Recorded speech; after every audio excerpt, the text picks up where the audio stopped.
What a day! What a lovely day!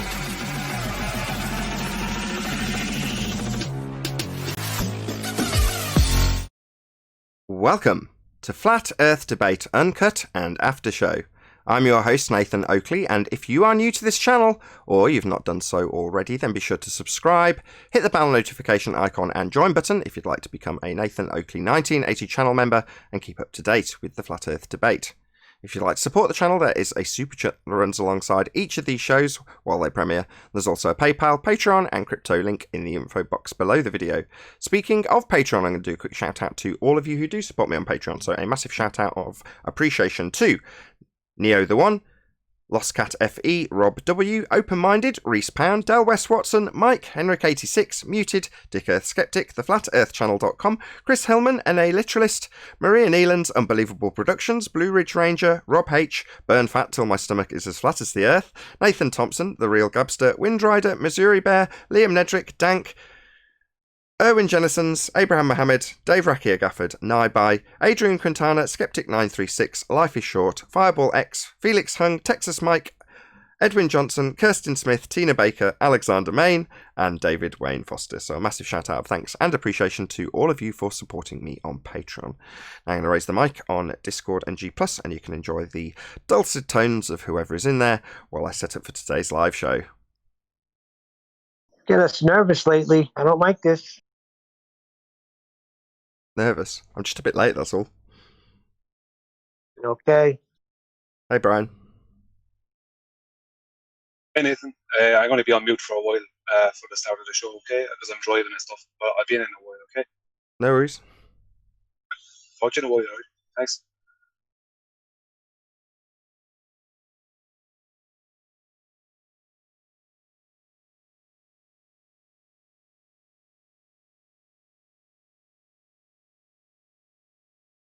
Yay! Hey, Flatzoid. Good himself. Now what?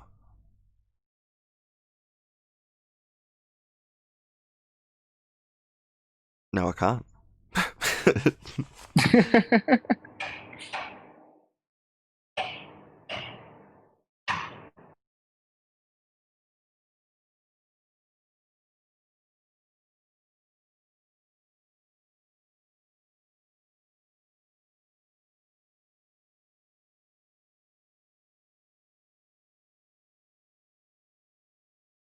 Was the conversation rocking before I got here? Now it's just complete silence, right? There was no conversation. God We were damn. waiting. I was gonna pull his leg. Everyone's chatting up right now, aren't they? Just talking about copyright strikes. Oh yeah, what happened to 24/7 Helio? Hey, what Got happened? hit with a 90-day. Go on. What happened to 24/7? Helio got hit with a 90-day copyright strike. So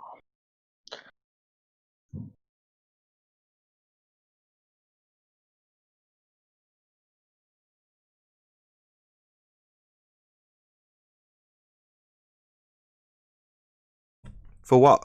What did he play? they said he played some sort of video from NPR. NPR. National. What was that? No idea what that is, sorry. Steve knows. Steve, explain it, Steve. What is NPR? National Public Radio. Yes, No, that's I was it. laughing about that. They're supposed to be our radio station.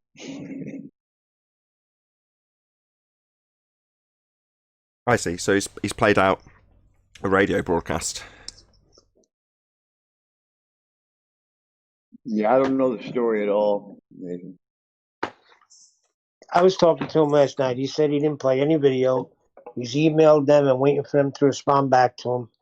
He was saying it's impossible. That's not what they do on 24/7.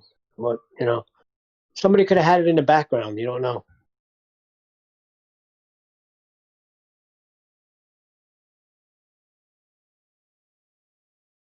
Very strange. Good morning. Who knows? Yeah, they're supposed to be the truth radio station, NPR, in America.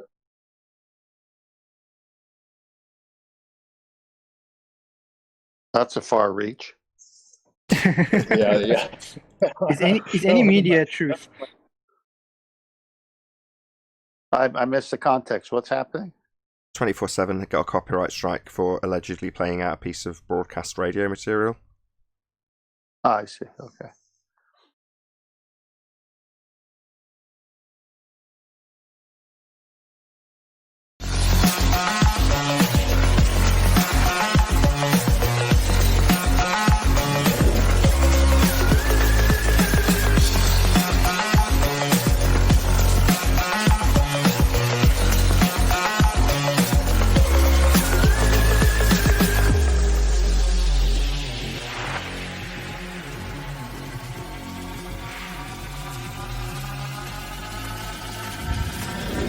Oh, what a day! What a lovely day!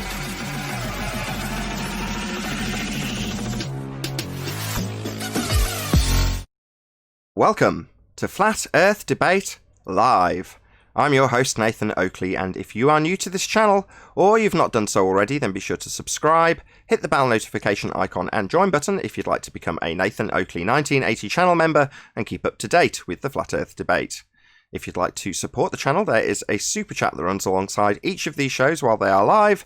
There's also a PayPal, Patreon and crypto link in the info box below the video. Most importantly, if you'd like to join the discussion, simply mute the page you are currently watching, then click the link in the info box below this video to join the panel and express your views on the nature of Earth.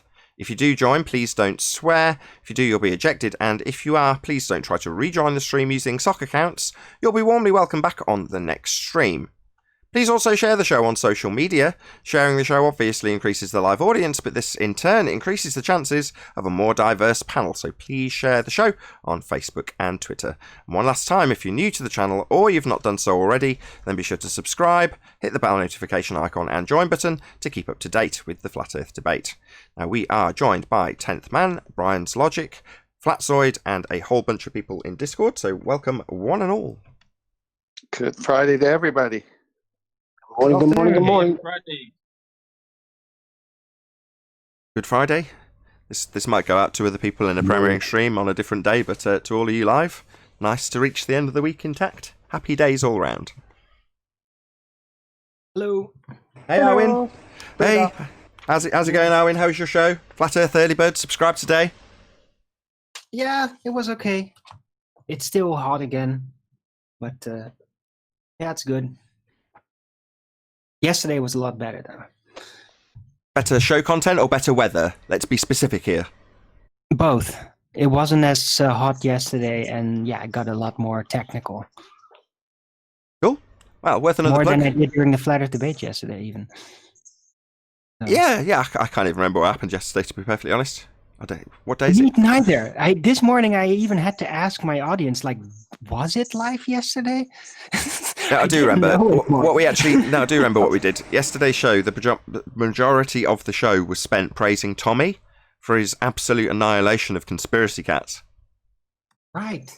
I've actually watched that now, so yeah, kudos to you, Tommy, my friend. Poor show, conspiracy cats. Poor show. Nathan, didn't you want to give us tell us something after the show yesterday? I think you forgot. Who, me? Yeah, in the pre-show you said you want to not really have a flat Earth for that few minutes or something.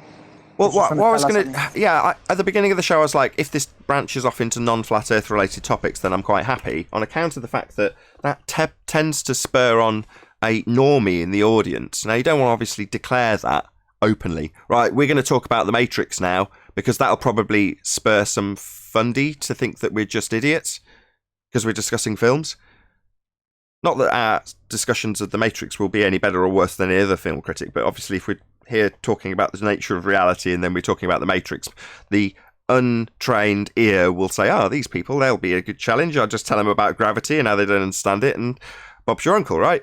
But you can't disclaim that when you're saying, let's just have a casual conversation today, in the hope that we'll trap a fundy.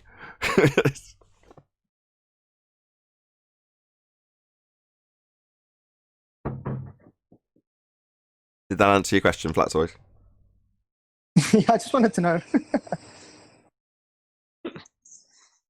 Where's 10th Man, anyway? 10th Man? I'm here. I'm listening. Just for a bit of variety, do you fancy doing the housekeeping? What's that? I started a little bit late. I haven't pressed a few buttons. Any chance you could do the housekeeping? Yeah, I could do the housekeeping. All right, here we go. Any signs of physical geometric sphere edge horizon, formerly known as Earth curve? Not from Neil's house. No, not even the Globers can find it. Yes, indeed. Anyone in Discord other than Flatzoid and Arwen? Formerly who just known spoke? as Earth, currently known as Word Soup. Not from Conspiracy Cats. We do not see the geometric horizon. Do you remember Spurs putting up the picture of the horizon, meaning the water line in the ocean covering in front of the platform, and then he's next to it put the same oil platform and the horizons behind the platform. Is this supposed to change like that if we're living on a sphere? Is this supposed to be that optical? No, it would have geometric limitations based on its physicality. It wouldn't change with the weather. No, it'd have. I mean, could become closer if it was a physical geometric sphere edge horizon. Then, in the same way that you could put something physically in front of it, that would bring it closer by virtue of having something physically in the way. But as for going further than its geometric restraints, as soon as you go further than its geometric restraints, it's openly declared by rebuttal as not being geometric anymore, not physical, not Earth curve. So no, once you're beyond the geometric limitations, then it's not geometric, therefore not physical. Right. So if it's a real foggy day or poor weather, you can't see up to the geometric position it needs to have for it to be a sphere. It could look closer, but it's not. It's because of the visual distractions, because of the atmosphere, the air and everything else. But it can never be past where it's supposed to be physically, is what you're saying. For it to be declared as geometric, hence the rebuttal, we don't see the geometric horizon. We wouldn't expect to see the geometric horizon. The geometric horizon only exists in maths, because they can't say anything other than we don't see the geometric horizon because it's beyond its capabilities as being geometric physical. So it's not a sphere edge. Yeah. The horizon's not a sphere edge. It's not Earth curve. No donkey dick tangents. Donkey dick tangents Right, so- don't give you R. You need actual straight lines to do that, and an assumption that it's a physical geometric sphere edge. That's what Alberuni did, right, Flatzoid? Alberuni? He measured curve where? Well, exactly. He drew a straight line to a presumed physical sphere edge horizon, which we're now told by the opposing side doesn't exist, wouldn't expect to be seen, only exists in the maths. That's Earth curve, for anybody uninitiated. Well, at least he was within 5% of the position that he didn't see, so that's good. Well, not really. He's come within 5% of something that cannot be seen, cannot be measured, wouldn't expect to be seen, and only exists in maths. So how does he know he's within 5% of it if it cannot be measured? The answer is he doesn't. And don't forget, Measure geometrical horizon. Just go Again, with it. hold on one Measure second. the dip angle. Just one He second. was closer percentile-wise than most astronomers, you know. What are they measuring it Yeah, but based don't- on? Where are they getting the accurate figure from? Anyway, hold on one second. Go ahead, Rebel. yeah, don't forget. Yeah, he I did was all- saying Alberoni measured geometrical horizon on that day. On that day in And those then- conditions. No, he didn't. It can't be seen, it can't be measured. That's what they're telling us. The globe side are telling us it can't be seen, it can't be measured, and wouldn't be expected to be seen. So no, he definitely didn't, Rebel. He couldn't measure it. Couldn't get within 5% of it either. Well, that's what we have to measure, right? To Say once more. attain. Say again. Well, that's what we have to measure to attain R. You have to measure geometrical horizon. But if you go on a different day, or like if you look at the black swan, it's also geometrical horizon because all horizons are geometrical on the ball. It just the ball grows or shrinks depending on the day. Well, no, not if it's has to be physical. geometrical. No. If we're on a rock, 3959 radius, then that's not going to physically shrink or physically grow ever. It's just got physical geometric limitations, which we've breached with the black swan. So no, it can't grow or shrink, Rebel. Darn it. So What do you Nathan, mean? prior, Just take the R, put it in a little equation like 7/6, change the size of the ball, therefore it works. There you go. Look at that. Where'd you get the R? All great. Well, where'd you get the R? No, don't. Oh, no, it's a chocolate. You just don't understand. All right, What it excellent. comes down to when you speak to Globers, is they always say, "Oh, you have to make like hundreds of different, whatever, 1,000 of measurements, and the average of those will be your R," which means the Earth will shrink and grow and shrink and grow, and whatever the average size is your R. All right. They always say. Well, no, even but though it that's doesn't not how they. actually shrink and grow. It's just the presumption of it shrinks and grows. So they're basically admitting, yeah, we don't really know. We're just assuming it. That's not what a physical ball does. No, I can show you a balloon. I can blow the balloon and then deflate it and blow And that's the what balloon we're- and deflate it. Yeah, but proportionately, even if you say, okay, fine, I accept that you'll take an average of a presuppositional physical sphere edge in the form of a horizon, and you'll measure those presumed physicalities that you formerly claim blocks and boats and buildings and average them to give you an R value.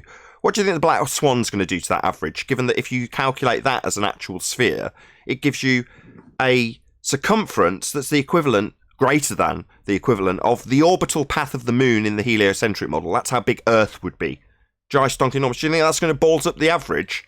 I think so. Yeah, I've noticed my property is just sometimes gets smaller, sometimes gets bigger, and property tax goes up and then down. I don't think you can use an equivalence with taxation and physical geometry. I mean, maybe someone can segue this in for you, maybe. I doubt it. I'd try, but it's a stretch. It's a stretch, eh? Moving on. Any evidence of Earth radius, the R value? No. No. There are none here. Well, Yeah, don't they need Well, that? I'm the only R that wins, actually. So That's Well, true. there is, except for there's always special refractive effects happening. We don't get to see it.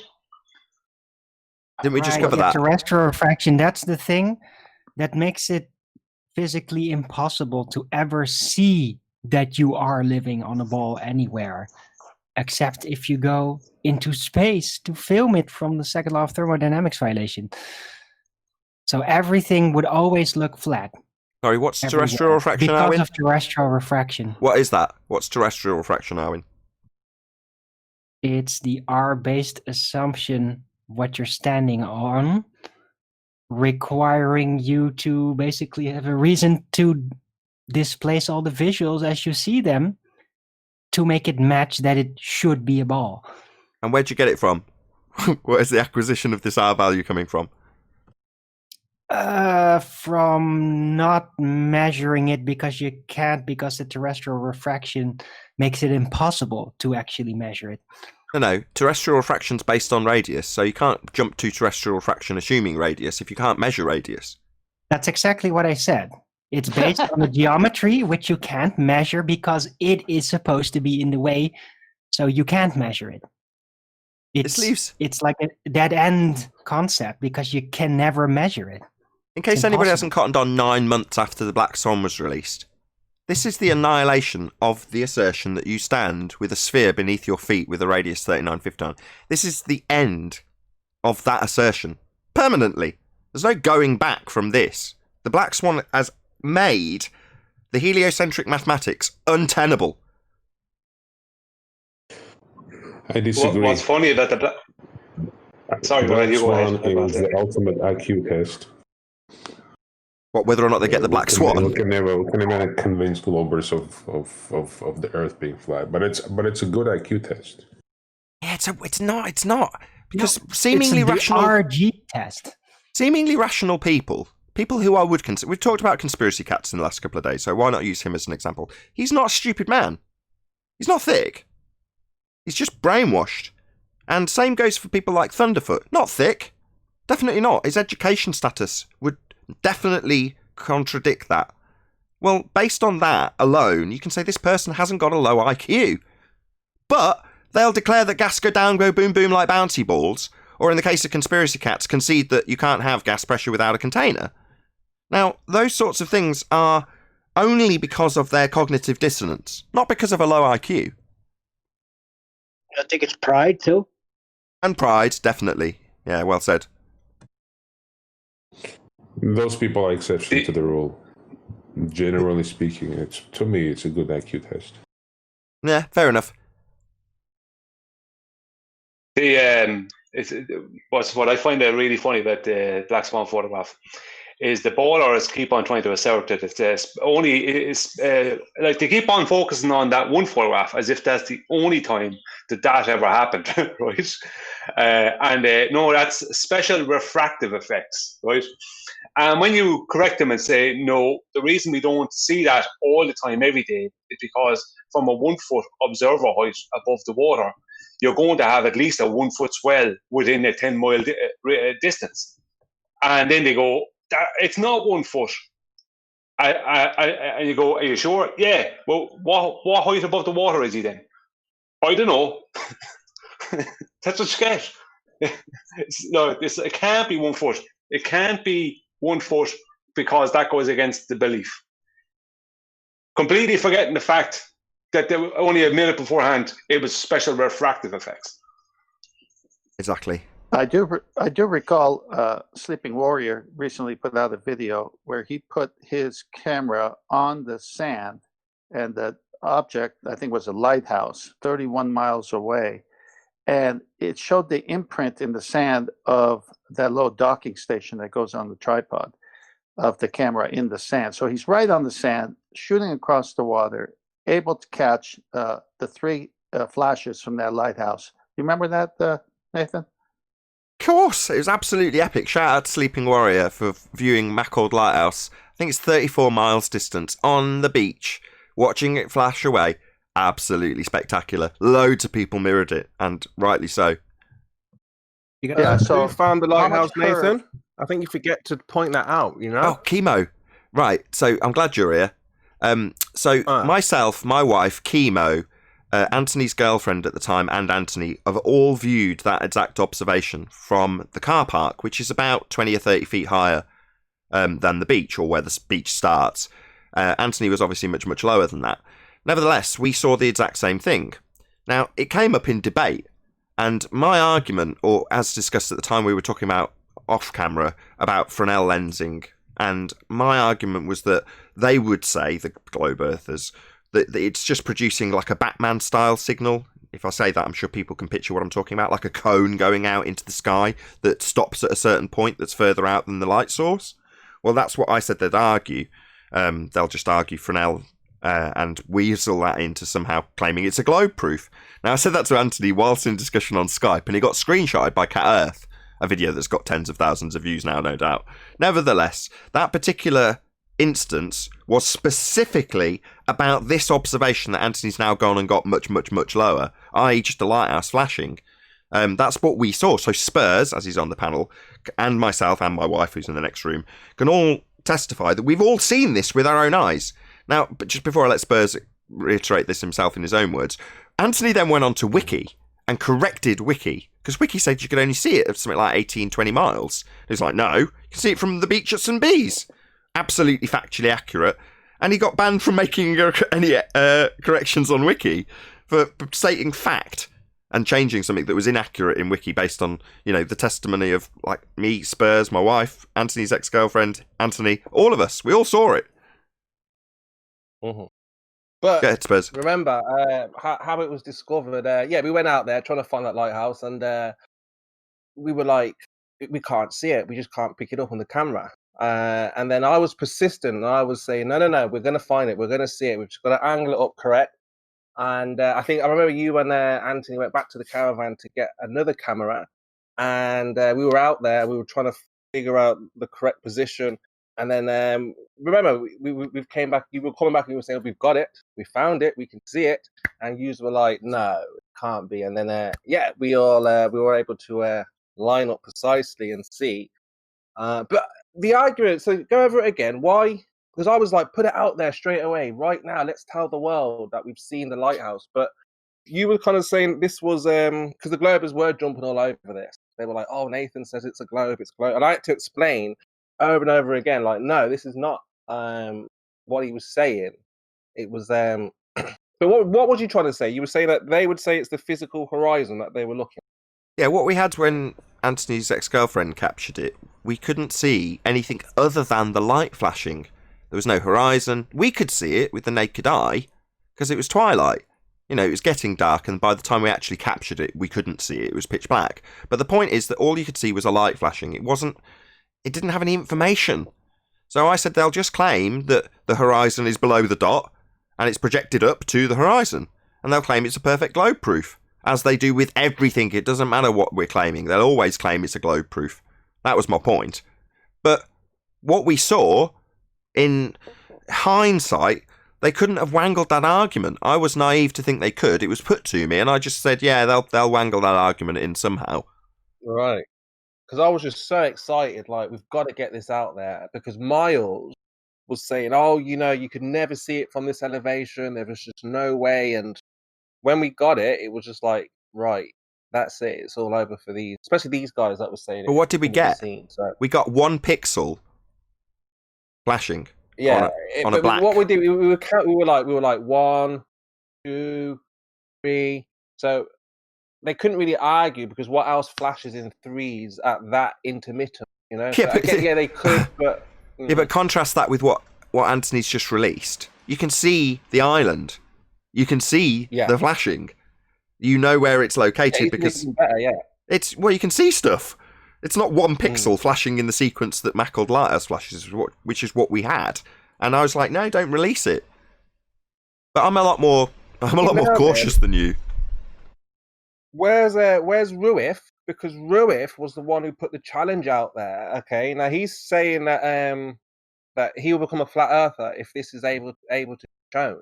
So where is he? Why aren't people like Ruif showing up when we make these observations? Why do you care, you bloody flat earth evangelist? Where's this guy? I had him on the hook to be converted. Yeah, people still use that, and they say that it's a globe, and you're just lying. They still use that observation. Well, what observation? It never even got published. We were just discussing it in the back chat, and I say I'm more cautious. Anthony Riley was screen sharing our conversation to a hangout full of people. That's what I heard. I remember you going, "Don't use it, don't say it." Like when you're in a debate. And I'm putting the opposing side. So Anthony's saying, I want to talk about this observation. And I'm putting the contrasting view to Anthony. No, it's a, quote, perfect globe proof. That's my contrasting devil's advocate way of saying, no, it's not me actually affirming that I think it's a globe proof. It's me saying that's how it'll be argued. But you've got to have context. This is a Skype conversation during a debate between me and Anthony. Oh, I know Nathan, that.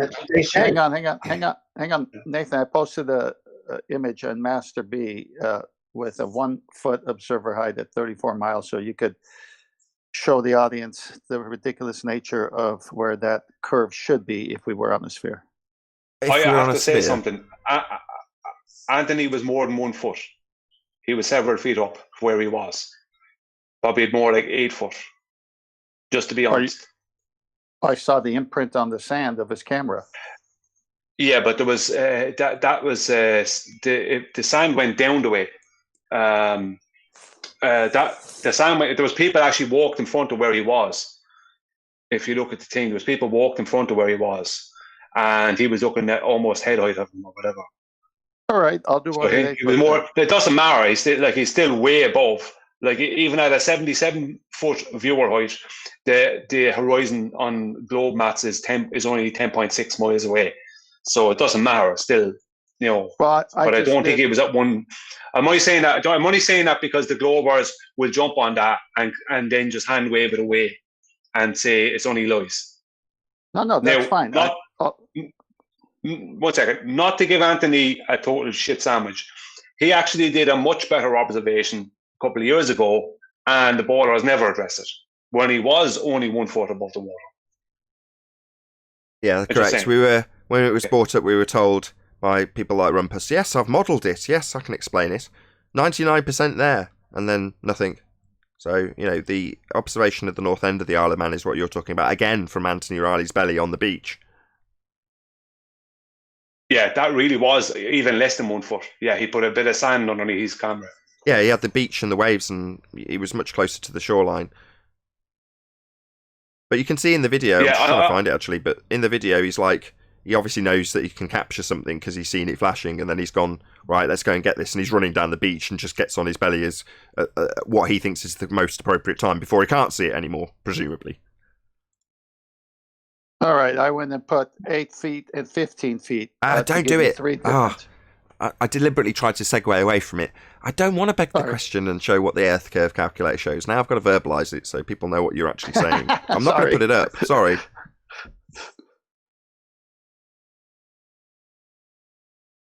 What's that? I'm not going to put it up. Oh, okay, gotcha. All right. Number 3.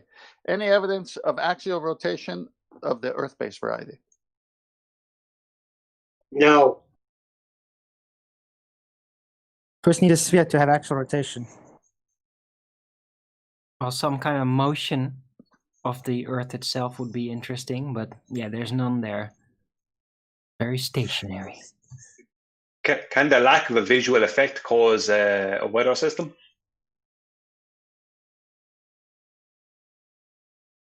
Say that again?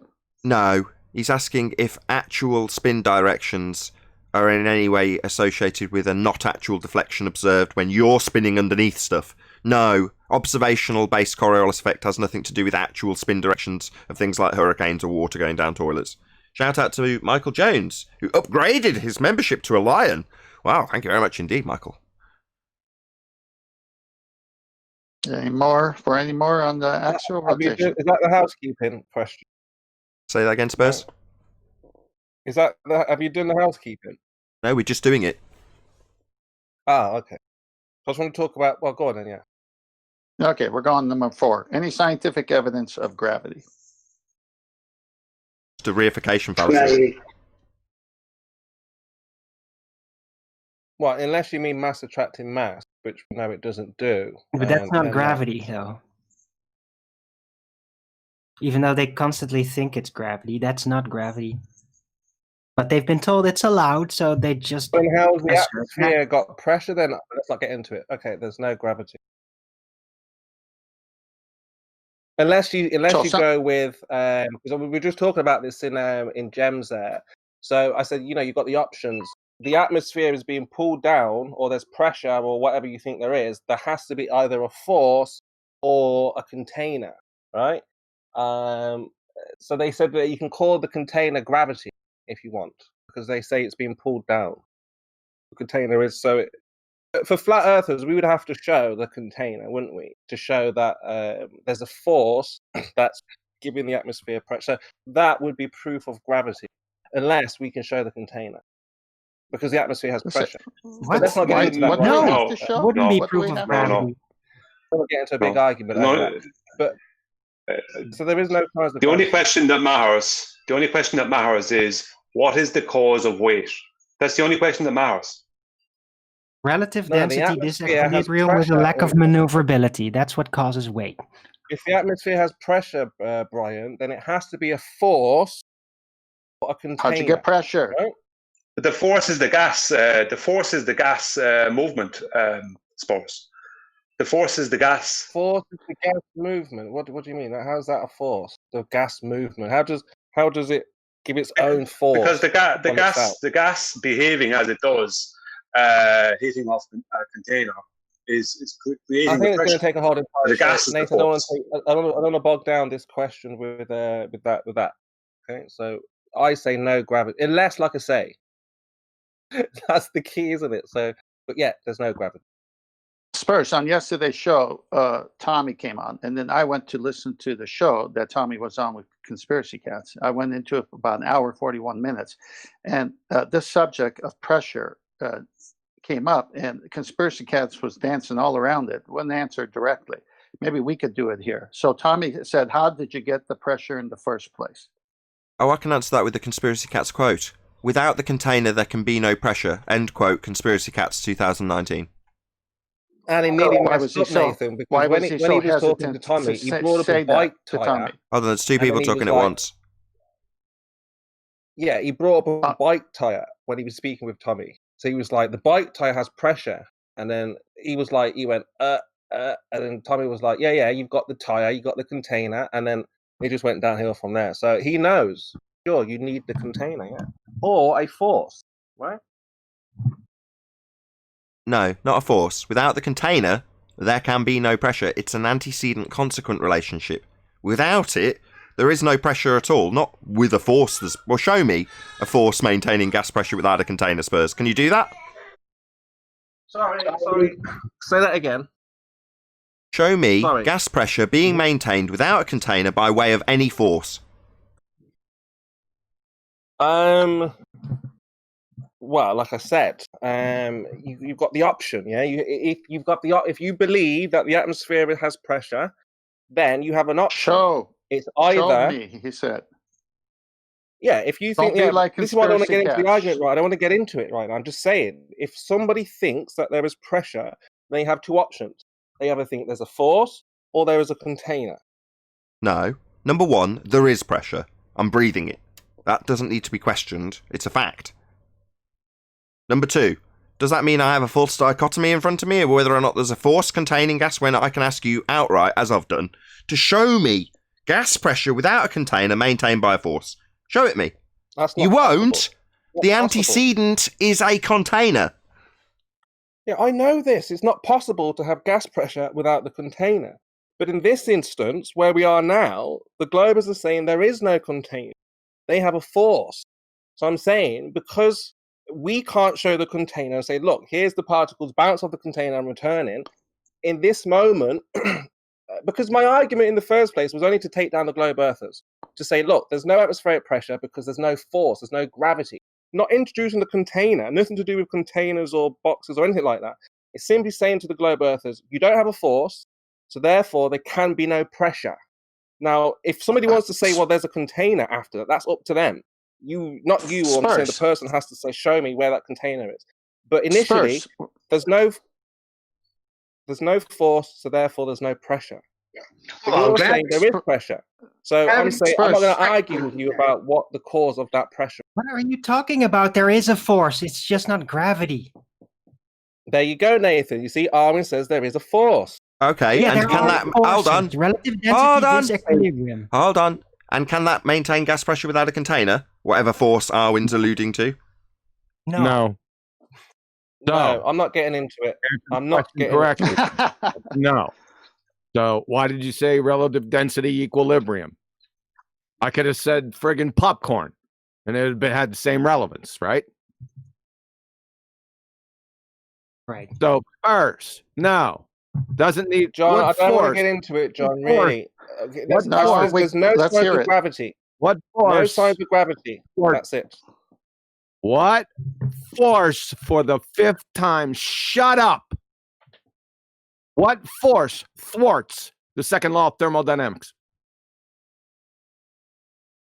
There's no force. I've just said this. I'm saying there is no force.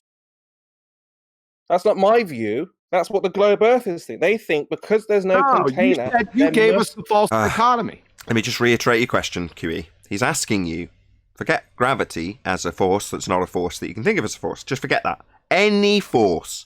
Show me one overcoming the necessity to have a container or overcoming entropy. Show it me.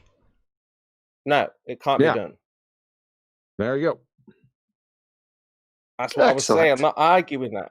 I'm saying there is no force. So the globers are left with an option. There's no force. The atmosphere has pressure. What's the cause of this pressure? That's what they have to figure out, right? It's easy. It's in the That's what definition of gas pressure. that's as far as I take them. Okay, there's no gravity, there's no mass attracting mass, so you cannot have pressure. They say yes, you can. We've got pressure. Well, then what's the cause? That's all I have to ask. Yeah. Container. It's in the definition of gas pressure. That's But it. Then Spurs, You can't that's it. calculate That's as gas far as I pressure go. without Hold a on, container. hold on. Do you know what an antecedent is, Spurs? Yeah, it's something that it must pertain to it. Right? You must kind of have one without the other, basically. Precisely. So without the container, there can be no pressure. End quote. Conspiracy Cats 2019. I agree with that 100%. You cannot have gas pressure without the container. You must Okay. have a Can't container. even calculate it without the container. Hmm? And this is why I don't want to get into the argument. This is why I said. But let's just move on. What's the next one? Unless you want to go on to Well, I can't hang on. mind gravity. Maybe It's the not an globers argument. here. Spurs, Maybe the I'm globers reading, here who think there is Spurs, gravity. hey, I've been trying to get a word in there twice. In fact, I was just with James over there. And I said to him, "Come on, guys, look. Do you concede or do you accept mass is not a force?" And only Druss spoke up, and he thinks it's still a force. So most of them, all of them, they understand it's not a force now. They get it, I think. But some of them are still hanging on to the mass attracting mass. They understand. Hold on, everyone hold on. Go ahead, 10th man. You've been trying to get a word in. The problem with Spurs playing both sides in this question is that he said the word option. Yeah. I said what? Sorry. I said the Us or problem ush? in the way you were. Well, I got to say it. You can't talk while I'm saying it. The, I can't hear what you're the- saying, Tammy. Did you say us or ush? this is a crack up here. I said the problem when you were trying to describe the baller side and our side was the word option. Once you option. have an antecedent, yeah, there is no option. So what do you got? What's the option? His Just point is you're eradicated the replacing. option. Spurs, you're replacing an yeah. antecedent with a false dichotomy. That's what you're doing.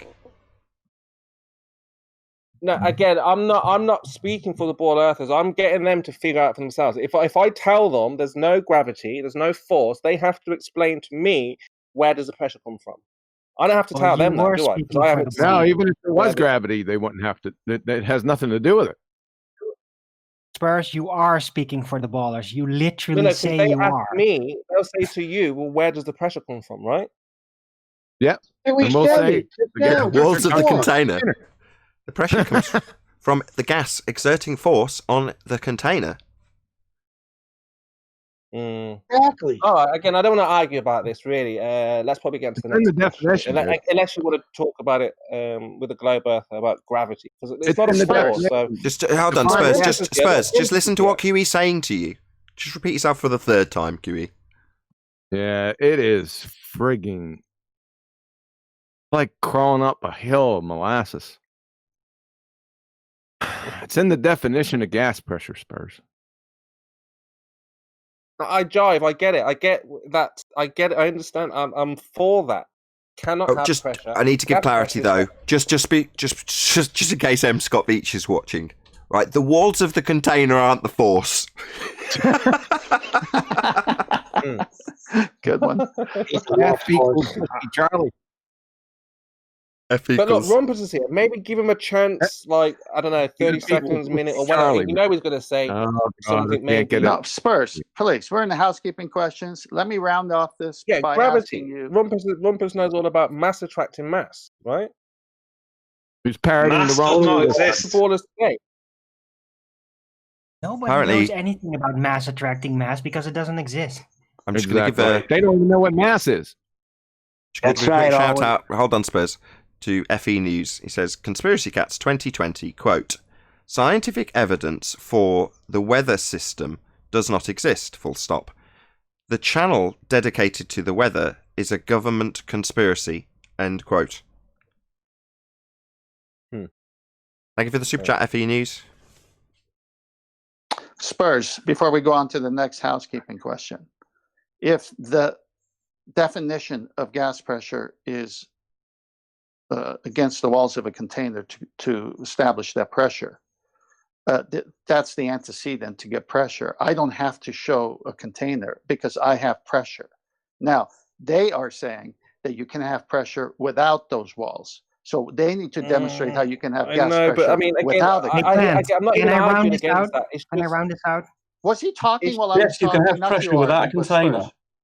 oh, here we go. Here's Huh. Rumpus. Look, so I'm Rumpus, going to give him a right, chance. Again, Rumpus, you can't even calculate gas pressure without the container in the calculator incorporated. You Of course we literally can. cannot calculate it. Yes, we Okay. can. You can oh, calculate. Rumpus, the how gas do we pressure. have the Let me- mass attracting Can I mass? just hold on? Can I just finish answering Arwin? You can Oh. calculate the gas pressure at the surface of the Earth simply by knowing the density gradient and the temperature, and from that, there's a calculation I can give to you. It involves a couple of integrals. You can calculate the gas pressure at ground level just from knowing the temperature and the density gradient. It's a more complicated one than Boyle's Density. law, because Oh, really? How is that expressed? Nearly there. How is that expressed? I'm pretty sure Boyle's it's law. expressed Hold on, in nearly there. Boyle's law does require. I'm a already container, there. but I'm way past you. hold I'm on. already there. But Boyle's law is Boyle's not law, the only yeah, law. that's right. It has volume. Boyle's law How can you have is volume not without a the container? only law that tells you what How pressure can you have is. If volume you without a don't have a container? container, you have to use other laws. Go ahead. How can you have volume without a container? So, Rumpus, How are can you you have saying that volume Boyle's without- law doesn't apply ever? Is my It mic doesn't on? Yeah, apply? Rumpus, Darwin. Just one at a time. Just one at a time. John, ask How you a can you question have there. Rumpus. volume Okay, Kimo. without All right, Spurs. What do you want? What's the density? question you want me to answer? How He asked can about you volume have... without the container. Sorry, John. Shut up! How can you have volume without a container? Because the space that the gas occupies is dependent on the force of attraction, That doesn't answer gravitation. my question. How can you have volume without a container? Because you can. Okay, if you're can't. all you're going to want, you can. You can't. Very easy. Because volume Great answer, Rumpus. Yes, you can. explicitly invokes a container for gas. PV equal In the nRT. Can't have it. Can't have it without a container. Bye-bye now. Yeah, because Isn't you're container quoting the basically universal gas law, volume which isn't relevant itself? without a container. So we need a container for gas pressure to exist then. So bye-bye space, bye-bye sky vacuum. We need a container to have gas pressure. Thanks, Rumpus. Yeah, I'm pretty sure The bottom volume of the- doesn't for exist instance, without the a container. bottom of a swimming pool. You're right. The bottom of a swimming pool. That's The liquid. bottom of a It's not gas, you fucktard. Are you thick? We're talking about gas, you retard. Do you not know the difference between gas and liquid, you stupid idiot? The bottom of a swimming pool. That's liquid. Are you deaf? Are you deaf? You're Not going to a get gas. told off by a flat earther. Now, I'm going to point out that, like a lot of retards on the globe circuit, Thunderfoot, for example, doesn't understand the difference between gas and solid. Now, Rumpus doesn't understand the difference between gas and liquid. Liquid's bonded, gas isn't. You're a retard. Got mass. You're a Liquid retard. has got mass, You're a and so retard. has You're a gas. retard. You don't understand what intermolecular bonds are. You're a retard. Liquid has got You're a mass, retard. You and don't the understand same intermolecular rule bonds. applies. You're a retard. The same Shut up, retard. rule applies. Retard. You don't understand Same intermolecular rule bonds, applies. retard. Put him on mute, Nathan, Gas so we can has take him off mass, and braid him again. Liquid has mass. God. The only difference is the distance between the molecules in a gas over a liquid. That's No, one has intermolecular bonds and the other does not. You are a retard. liquid doesn't have intermolecular bonds either. So there's no bonds between liquids. Yeah, how No. about hydrogen bonds in water, you fuckwit? Yeah, that's hydrogen bonds. That's slightly different. That's not. So, that's so they're fine. bonded.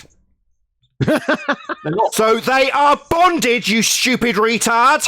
No, you don't know the difference between hydrogen bonds and other bonds, do you? Oh, sorry. So Oh, they are bonded. shut up. Sorry, they are bonded. Being proper bonds. Sorry, don't tell me what I don't understand. You're wrong. They're bonded. And not all. Don't stutter. Just say I'm wrong. Not all. So they are bonded. Anyway, So they are bonded. Not You pathetic weasel. You are wrong. all. Eat that mic, have bitch. hydrogen Eat that bonds. mic. Wrong. Eat that mic while you don't concede. They're bonded then. All Bonded. hydrogen So liquids have bonded. hydrogen bonds. You're going to tell me about how the bonds with the hydrogen are bonded, are you? Completely wrong. So they're You are bonded. completely wrong. So then There are unbonded. no hydrogen bonds, for instance, in hexane. which is Sorry, liquid. in water. Talking about hexane, Sorry, you're yeah. talking about a swimming pool. Now he's on to a different equivalence. Why? Because you've been pummeled, Not the you only pathetic thing. weasel. Hexane, There what are a other dope liquids thing. besides water. He's just talking through everything we say. You're not conceding There are that they're other bonded. liquids He's just talking through me constantly. Last chance. There are other So you're just talking through every word, Rumpus. You pathetic loser. Loser. Globies, this is what you've got. Losers. He can't debate. He just has to talk through everything. Don't you, Rumpus? So the bonds are in existence in the water that you're about to example then.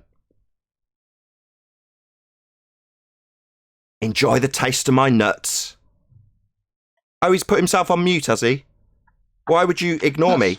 So there are bonds then in the water example you were going to give Rumpus. There are I'm still stuck up. Sorry, Arwin, shut up! Sorry, there are bonds. Do you want to repeat that?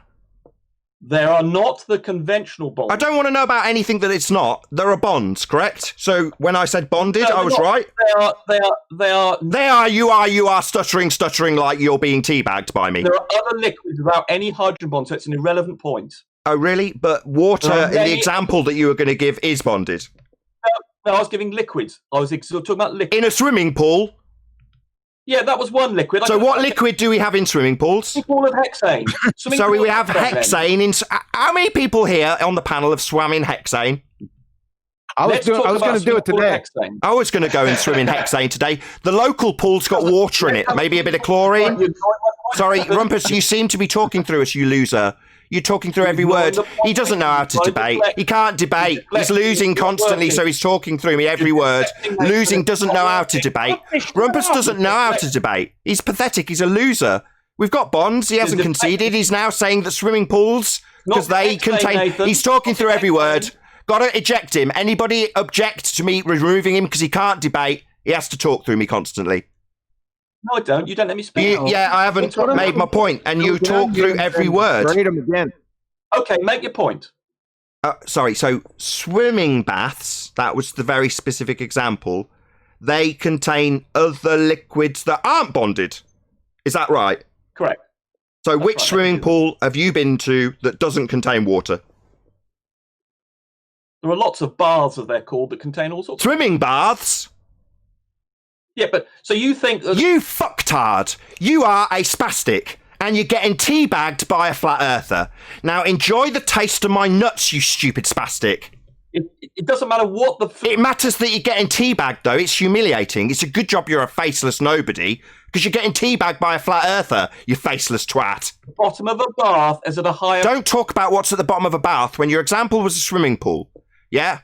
You've been teabagged. You just never concede. All you can do is talk through every single word of the pummeling you take here. And the bottom, the top, isn't it?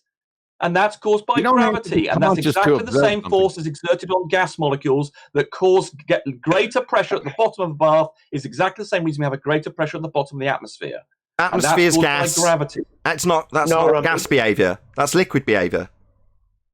That's an oxymoron too, because atmo means gas or air, and sphere is shape. Gases have no inherent shape. Yeah, that whole little segue was just so he could use a false equivalence, so he can describe gas behaviour like it's liquid, and it isn't. That's why we had that little tete-a-tete distraction for the last 5 minutes.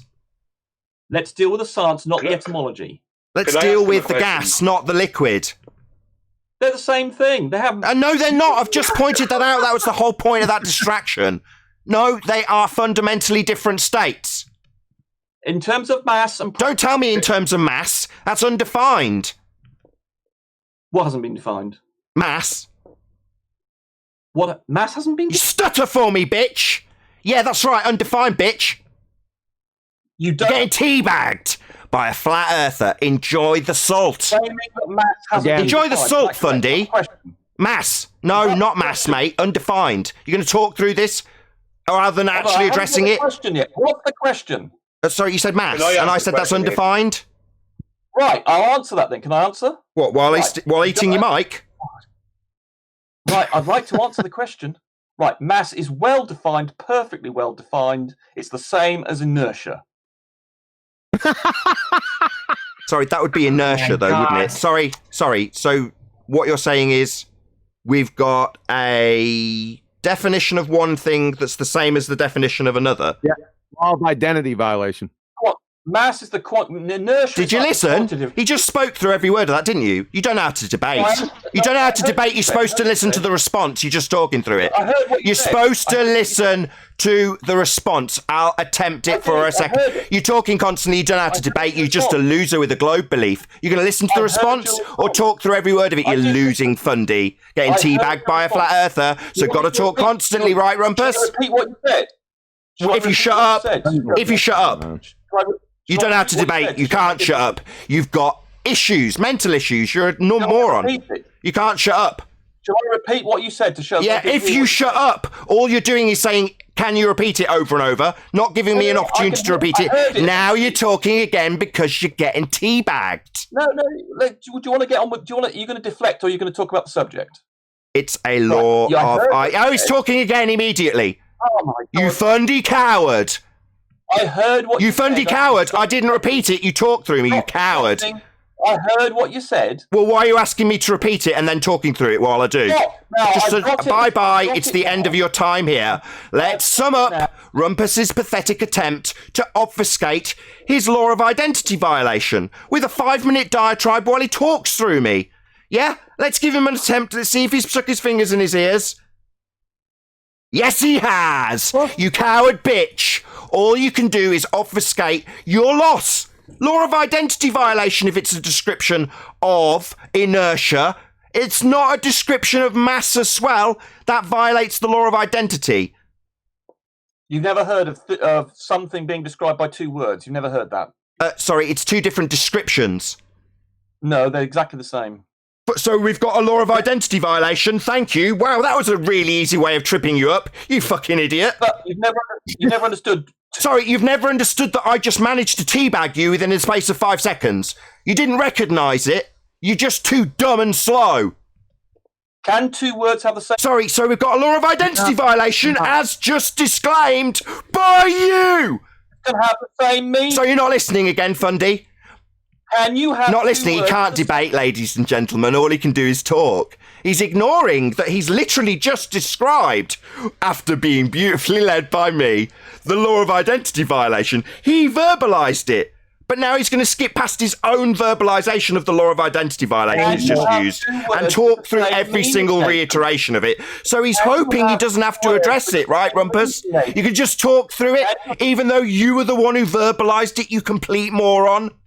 Can you have 2 words? Don't ask me a question. You need to concede. Law of identity violation, you fuckwit. Same meaning, Nathan. Don't ask me a question. Same meaning, so it's a law of identity violation then. Same meaning, Nathan. Yeah, 2 words, same meaning. Law of identity violation. By definition, you are a retard. 2 words with the same meaning. Yeah, so law of identity violation then. Can you have... Don't ask me a question! You need to concede that you're a moron. Not move on to a question. It's nice to show my audience what happens when globe earthers have a flat earther's nuts in their mouth. Can you have 2... Don't ask me a question. Law of identity violation that you're never going to concede because you're a pathetic, losing globe believer. Okay, no. Is your answer no, then? You can't have 2 words. Rumpus, we're talking about definitions, not meanings. I'm asking the question. We've got Physics inertia definition, and mass, not some synonymous word. He can't listen, he can't debate, he's a loser, he can't debate, Owen, he can't listen to a new point, he can't listen to you reiterating a point, he can't address the point. When it gets to the silence of him actually hearing the point, he asks me a question. He's a pathetic loser that's talking through me right now. This is all you've got. When you don't have a winning argument, all you can have is someone like Rumpus come in, as I shut that line down, and talk through every word to cause chaos. And when we win, flat earth side, pointing out a law of identity violation, there's a short pause and then a question, not an acknowledgement, because you're pathetic. Your religion doesn't allow you to address anything that doesn't make sense. Be a man and say you're wrong. Be a man?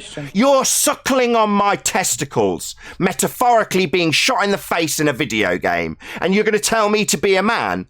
No, mate, you've got a law of identity violation. All you've got for me is a short pause and then a question. Meaning, can't they? Can I ask Rumpus a question? Admit it. 2 words can have the same meaning. Admit it. Be a man. Be honest, because you know it's true. We're talking definitions. Honest. Rumpus, can I ask you a question? Just say, yeah, Rumpus, you're right. For 2 the words same can have the same concept, meaning. Rumpus. Well, this is that's ridiculous. fact. Yeah. Okay, I'll say no, you're wrong. It's a law of identity violation. Not. So you do, It's not. So a hand wave.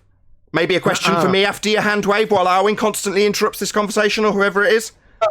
Be saying no. The two words can't have the same meaning. It's a law of identity violation. Right, so you and then regard the answer as no then. You can't have two words with the same meaning. Rumpus, can two different things have the same meaning? I mean, a child knows there are several words for the same thing, even in different languages. We've got different languages where the same word, the same thing has two language and definitely languages. God. You should be able to say to me in an honest, upfront way, say, yes, you're right, Rumpus. Two words can have the same meaning, and so you can have a word for inertia, which is the old-fashioned term for mass, and then they created the term mass because it's quantified. Rumpus, in language, not in physics definitions. It's a bit like saying colour and the red and all the colours in that are what you can think of being the mass. Whereas the term colour is the umbrella term for all of the colours. Mass is you're a retard of inertia. Inertia is just the concept of resistance to acceleration. Oh, so mass concept. Concept. How can concepts attract each other? You don't understand a thing of this. So mass is the quantified form of inertia. How can concepts attract each other physically? Mass is well defined. He doesn't know how to debate. He's just got verbal diarrhea. He doesn't know how to debate. He knows how to lose. He knows how to lose. Maybe you should listen to anything anybody else has got to say rather than talking constantly. For the audience's benefit, he's not shut up. He will not shut up. Never will he shut up. We'll never get to any decent debate with Rumpus here because he talks constantly. He's an absolute moron. You shouldn't be able to. Right, let's turn him down because he clearly doesn't know how to actually interact. If we're going to interact with you, we'll have you on a lower volume so that you can't constantly just interrupt everybody. So, Rumpus, hopefully he'll actually address something that Arwin or QE's got to say without just talking constantly. So can two different things have the same meaning? Yes. Who are you For asking? instance, we can have Tuesday. We can have the word the Tuesday can be in one language called Tuesday. one way. Tuesday. Is this guy kidding? Words Oh my have the god. same meaning. Stupid words with the same meaning. Inertia is an old-fashioned form of mass. I didn't know there was another word for Tuesday. This is ridiculous. They didn't define mass properly until after Newton. And mass has got the units of kilograms. Rumpus, do you realize you just destroyed your own argument, Rumpus? Okay, fine, no worries. Right, let's just give it to him. Okay. So, can you show me inertia? Maintaining gas pressure without a container. I haven't finished my question. I know you don't know how to debate. Sorry. I know you've just had a concession from me, but you can't shut up. So you can't shut up. So you can't shut up. So you can't shut up. You don't know how to debate, you loser. You pathetic loser. You don't have to debate because you're on the globe side, so you've got to talk constantly rather than listen. So you can't debate. I'll try and answer my question anyway. Let's see if it gets through without interruption. So how can you demonstrate inertia maintaining gas pressure without a container? Well, it's force. It's not the inertia that does, it's the force. Can you show me maintaining gas pressure without a container? Yeah, what? The force of gravity. Stutter for me, bitch! Enjoy my salty testicles! So, inertia. You can show gas pressure maintained without a container with inertia, can you? No, it's the force of... No! What do you mean, no? That's what you're here to prove, you stupid idiot. No, it's the force... What do you mean, no? So, no, inertia, which is equivocated with mass in this instance, isn't a way of demonstrating gas pressure without a container? Why are you even here? Mass? Don't tell me what mass is. Inertia, right? Okay, show me inertia maintaining gas pressure without a container. It's not, it's the force of acting on the mass that does it. Yeah, show it me maintaining gas pressure, you stupid idiot. Here we go. Force of gravity acts on the gas molecule. Do you not understand show? Are you deaf? Are you stupid? Do you not understand English? Right, so you want me to get you... Not right, wrong. You don't understand English. Stupid idiot. Doesn't understand what showing... inertia, maintaining gas pressure without a container, an antecedent, I might add. Show it me. Show it. Force of gravity. So force of gravity, inertia, right? Okay, mass, inertia, attracting inertia. Show it me maintaining gas pressure. Nathan, I'll come over to your... You'll eat your mic for me while I teabag you. No, show it me maintaining gas pressure. We can all see what a stupid question that is. Well, because you can't do it. Inertia won't give you the antecedent of containment. You're just an idiot. You don't. Right, it's the... Stutter for me. Yeah, those are my nuts in your mouth. Those little stutters. That's my nuts. That's invalid. Yeah. My invalid question, how can you have gas pressure without a container? Answer from you, inertia. Then I paraphrase it into, show me gas pressure by way of inertia, and you say it's a malformed question. No, you just can't do it. You're an idiot. It's the force of gravity acting... No, you're begging the question there. Force of gravity, mass, inertia. Show it me maintaining gas pressure. I can't wait. Let's go outside. Stutter for me. Which one is? Go outside. What? You think by pointing at a fundamentalist religious assertion that the sky is a vacuum in violation of natural law is going to get you off the hook here? No, you've asserted inertia as the answer to how we can have gas pressure without a container. Now I want to see inertia demonstrated to violate the antecedent consequent relationship between gas pressure and containment. Show me inertia giving you gas pressure without a container. I did not say that, you twat. I said the force... I'm saying that, though, aren't I? You're saying inertia. The question on the table is how can you have gas pressure without a container? Now, at some point, your little magic trick will lead to your fundy belief that gravity's holding gas here. You've already done it. Just go outside, right? No. We need a demonstration of gas pressure without a container. You assert mass and inertia's mass. I've given it you. Now I need a demo. Show me gas pressure without a container, and inertia's going to be the apparent antecedent in this instance, according to you. You're not saying it. I'm pointing out what you're trying to prove here. I don't see you making stuff up, Nathan. Making stuff up? No, space is made up. It violates natural law.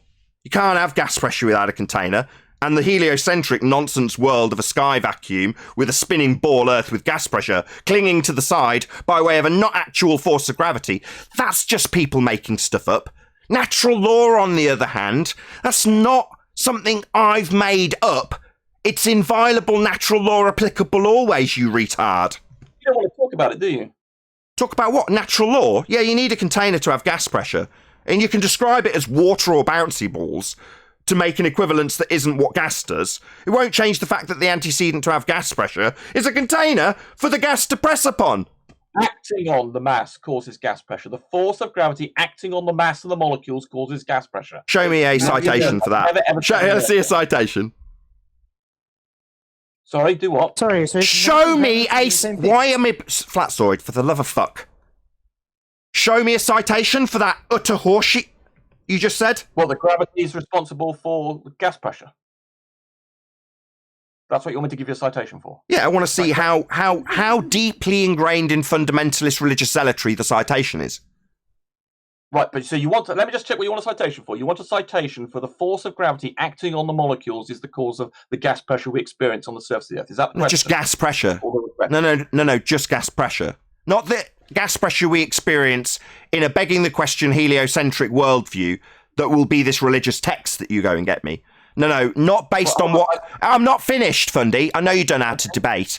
Go ahead. I know you don't know how to debate and you're going to now say go ahead 5 times because you're a Fundy and you've lost.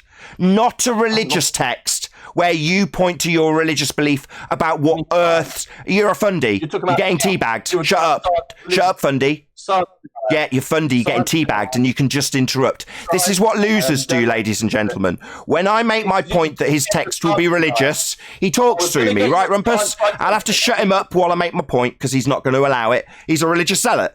So as I point out that his citation can only be based in religious zealotry of their fundamentalist belief about what Earth's, that's a sphere Earth, atmosphere does in a sky vacuum, when I point out that that's what his citation can only be, not about what gas pressure does, but what Earth, when assumed to be a sphere in a vacuum, does. That's what he'll be getting me. Right, moron? Yeah, it's called science, yeah. Oh, it's called science! No, it's called begging the question. It's called assuming atmosphere behaves different to gas in general.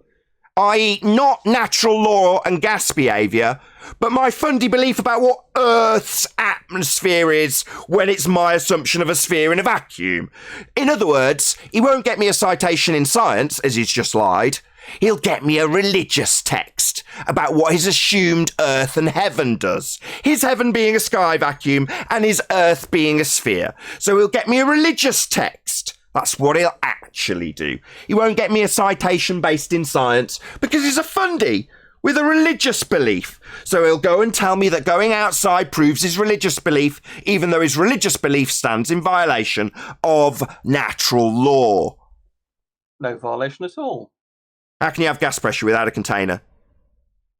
You're a pseudoscientist. Because the force of gravity pulls the gas molecule. Gravity, you're begging the question. Gravity's not a force, George Musa. There is not really a force of gravity at all, Professor Brian Cox. You're a retard, you don't understand your own priesthood's religion. George must have said you... Don't tell me what he said, that's what he said. I quoted him. Verbatim. That's what he said. Gravity is not a force! So no, your force of gravity when you assume a sphere Earth with a begging the question force, that's not a force, but you, Fundy, can think of as a force. Thinking of it won't hold gas here in violation of a natural law. That would be the second law of thermodynamics. Quote, conspiracy cats, one of your own fundies from your own side. If Professor Cox isn't good enough, then Musa's not good enough, then Cox and Musa can stand aside for conspiracy cats. The teacher who comes around these parts telling us, quote, without the container, there can be no pressure. End quote. Conspiracy Cats 2019. With that, I'll say, if you are watching this on either Nathan Oakley 1980 or Nathan Oakley Premiering Streams, then stay tuned, as there will be an after show to follow. Unfortunately, if you are watching this live, this is where we bid you farewell. A huge, massive, enormous thank you to all of you. Smashed the super chat, liked, commented, shared, subscribed. Actually, I think there was a whole bunch of super chats. So I should really read some of them out. That's really bad. Let's see if I can scroll through some of these super chats. Thank you very much to all of you who did actually smash the super chat. Let's have a look. I'll get the two most recent in if I can scroll back far enough. Here we go. Unicorn Laser Eyes. Just when you think Rumpus will top the hill, he falls right back down again. Indeed, indeed. Thank you very much indeed, Unicorn, for the super chat. JQ, also, Rumpus really is the perfect Globy. He sputters and spouts complete nonsense while he steps on all rakes that you leave on the ground around him. Right, indeed, yeah, he's not that easy, not that difficult to trip up and get him to declare the failure of his own argument with his own words. We do. Any more for any more? Let's just scroll up and see if there's any more super chats. One more, hopefully. If not, I'll round out once more and say, no, can't find any. Stay tuned once again if you're watching on either Premiering Stream. I've been Nathan Oakley, and I'll see you all in the next video.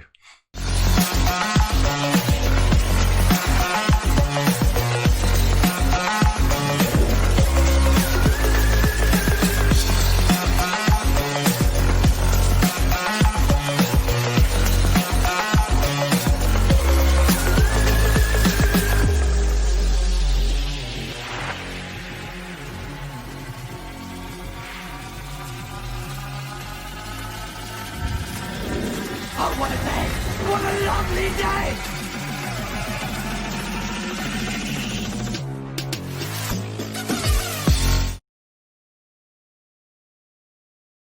People who have another word for Tuesday.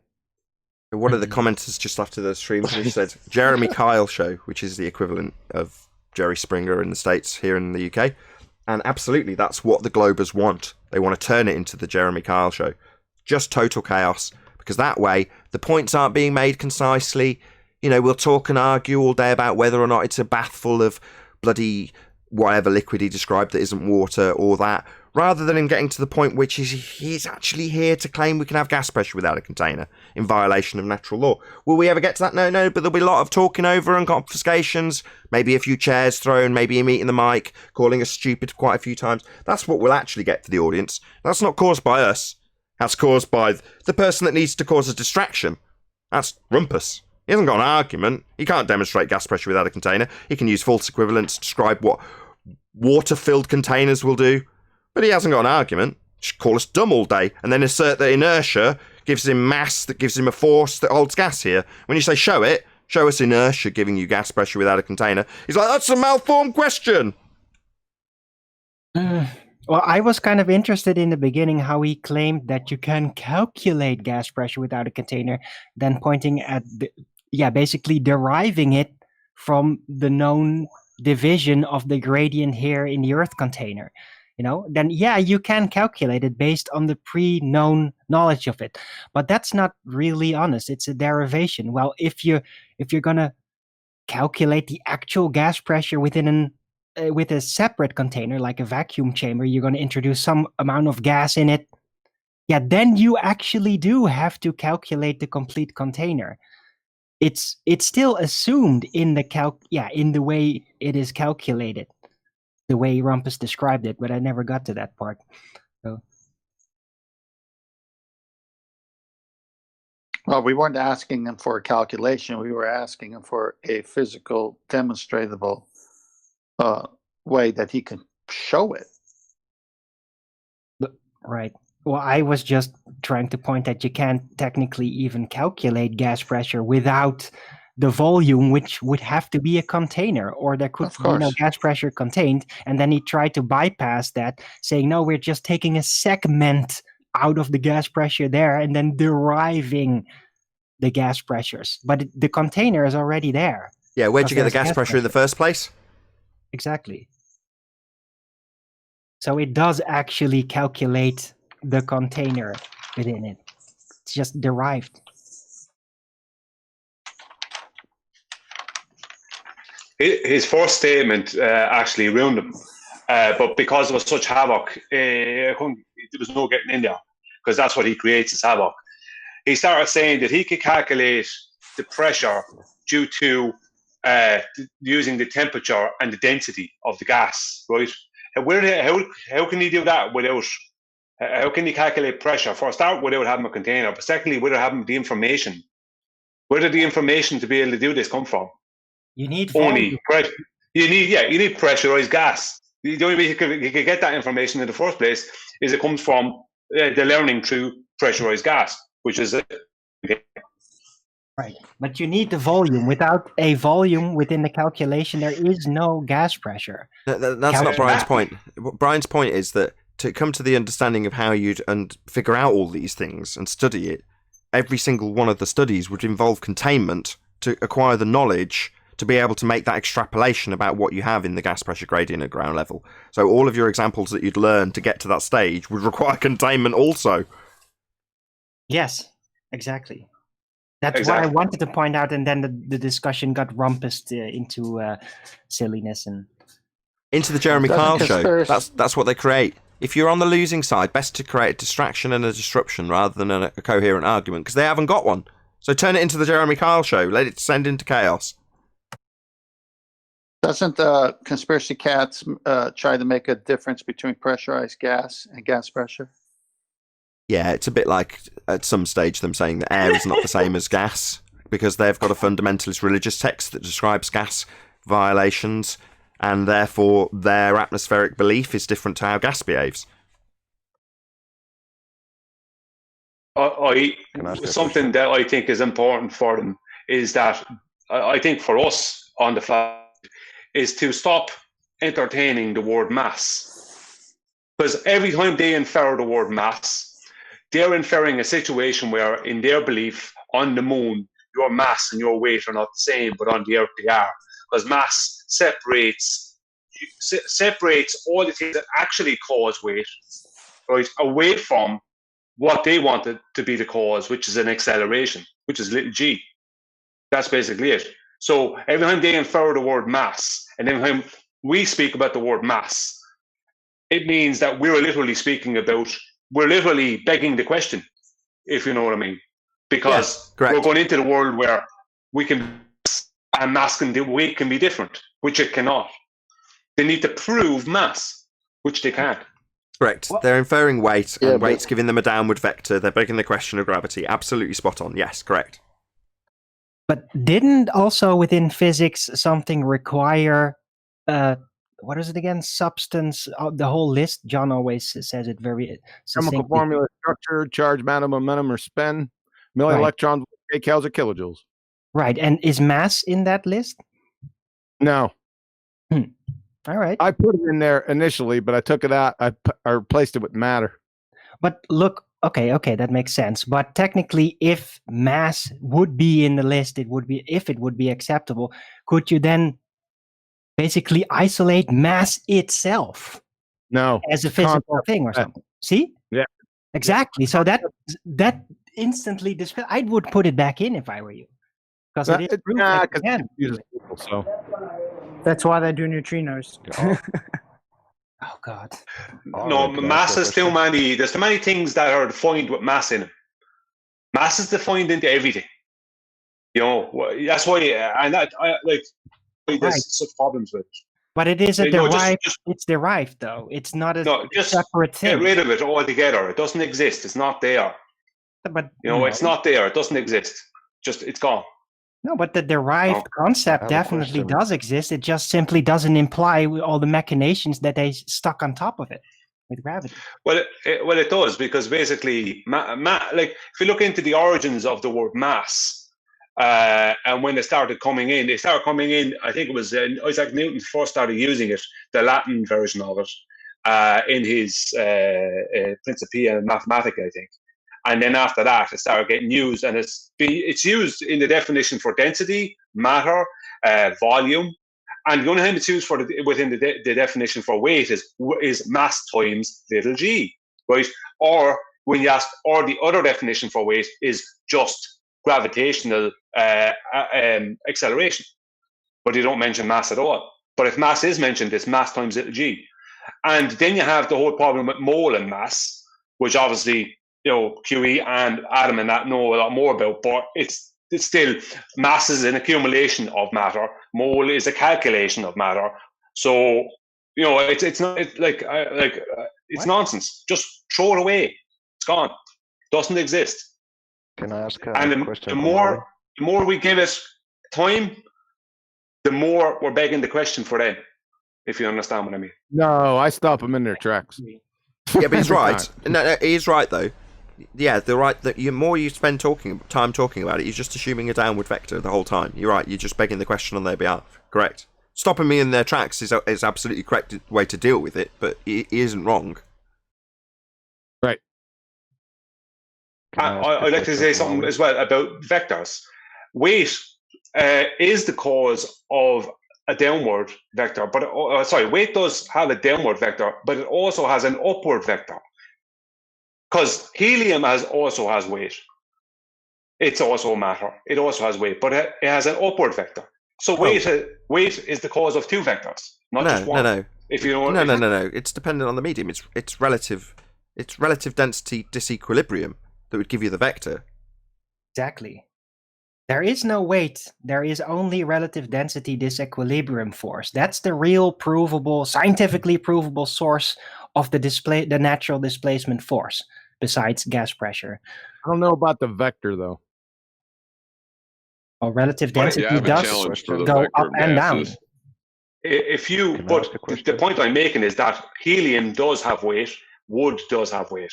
So wood will go down, helium will go up due to their weight. To the weight of the weight is density, not weight. Density. Will helium go up in a container full of hydrogen? No, because hydrogen has less weight. I don't know which is less dense. I've forgotten which one's less dense than the other. Hydrogen. Hydrogen's less dense than helium, so no. Yeah. They will have fused. Isn't it amazing how we can calculate what would happen? Almost. But it would mix up, though. You'd have to separate it by a balloon. The balloon rubber would definitely have a higher density than either. But they would. You're right. They'd mix together to a certain degree, unless you're at that absolute limit of where they do separate into the gradient like you have in your liquids. Well, you can achieve that with gas, but you'd have to have a very, very, very calm situation to achieve it.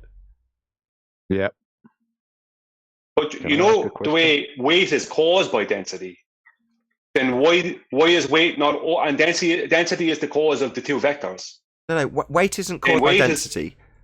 Weight is caused relative to the medium that you're in. So, in one medium, you can say that your specific density causes you to go down, but in another medium, it might be different. I know you're talking about water. Let's just say a liquid and gas. Well, yeah. Is that what you're speaking about? Well, it's just. Well, no, you have a point, yeah. It's the disequilibrium versus the medium. So if you've got a disequilibrium by forcing a cork under water, that disequilibrium just happens to give you an upward vector. But you can create a different disequilibrium by lifting the cork above the water and dropping it onto it. And the water itself will arrest its fall, whereas if you dropped a bowling ball, it wouldn't. But is that not just structural density? Oh, sorry, structural support. Yeah, density. Yeah, but is my weight different in water than in gas? Am I not the same weight? It's just that the medium gives me more structural support. Your weight is different in the two mediums, yeah. You float in the Dead Sea, right? Because it's more salty. Yeah, but it has more structural support. That's why it doesn't change my weight. It changes the support that my weight has. It does change your weight. It changes your weight relative to the medium that you're in. You're saying structural support, rather you're just substituting structural support for density. That's all it is. No, I'm saying the density of the medium gives me more structural support. As in the Dead Sea will give, you float all the time in the Dead Sea because you have such structural support due to the salt. It can support your weight that's once you're spread out, if you know what I mean. If you're in a direct standing up position, you'll go down. But if you're spread out on your back, you'll float. The point I'm making, hang on 1 second, Flatside, 1 second, sorry. I know you want to say something. Before we go too much further, your weight doesn't change. 1 second. Your weight. Who's speaking now? Hold on, just 1 second. It might be a technical issue. Whoever's I'm trying to say that your weight second, doesn't change. Your weight is your weight, but what changes is the structural support that your weight has. Yeah, that's the relative density bit. But weight is a derived concept, though. How does it change your weight, though? Is your weight not the same? Your weight doesn't change. Weight is relative to the situation you are in. It's relative density anchored in a very give a point. way. Hold on, people trying to speak. Do you have 1 second? Hello. Got two people waiting in the wings. So I had was it Dave and then Flatsoid. Go ahead, Dave. I was just saying, for what it matters, there's people trying to speak and we can't hear them. I think there's a technical issue. Oh, really? Yeah, I have a question I don't know for if Arwin, but I don't know if you can hear me. Yeah, that might be the guy. His mic is really low. Yeah, I'm old man, but yeah, I don't know if you can hear me. I can hear you. We can hear you. Oh, okay. Can Arwin hear me? He can. He can. Well, the other panel members can, so I assume Arwin can. Did you say that you need to know the volume in order to know the pressure? Who's that directed to, Arwin? Yeah. Hear that, Arwin? Yeah, I did. Yeah, without volume, there is no pressure. You can't calculate gas pressure without volume. But if I know that the pressure at the sea level is 14.7 psi, do I have to know the volume of the gas? No, you can simply derive it from the natural conditions that are present there. But that's a derivation. That's not the calculation of the gas pressure. You're measuring it. But I know the gas pressure. Yeah. Yeah, you're measuring it. That's not calculating it. Ah, okay. Okay, I thought that you meant that you always have to know the volume in order to know the pressure, but that's not what you meant. Well, if you calculate it, you do. But if you're just measuring it or deriving deriving it from what you're measuring, that's another matter. Yeah, okay. It will always boil back down to the same question. Where do you get the gas pressure in the first instance? Where does it come from in the first place? To get any derivation, any mathematics, you first got to have the gas pressure. And where do you get that from? Did you hear what conspiracy cats? They try to run from the container. You can't run from the container. Right, go on, Sleeping Warrior. Did you hear what he said, Katz, when he was asked that specific question? He said, you don't need a container, you just need the gas. Directly contradicting his previous statement from September 2018, where he said, without the balloon, there is no pressure. Well, now he believes that you just need the gas, and then, hey, presto, you got pressure. What's it pressing on? Don't know. It just needs to be there, apparently. It's pressurized, man. That's the problem. Yep. Well, how would it be pressurized? I don't see any difference. Yeah, that's their new thing now. Sorry. As long as you have gas there, you have gas pressure. You don't even need anything to cause the pressure. You just need to have gas, and therefore you have pressure. I've heard conspiracy cats say it, or I see Mikey said it. That's their new go-to now. Everything in reality needs to be out by something. So without a container, you can have pressurized gas. So I'd like to see a tire, a wheel without a tyre that's pressurized. A higher pressure round the rim than the surrounding gas pressure of the atmosphere. I want to see a rise in pressure. Pressurized wheel. I want to see that. No, that don't count. Yeah.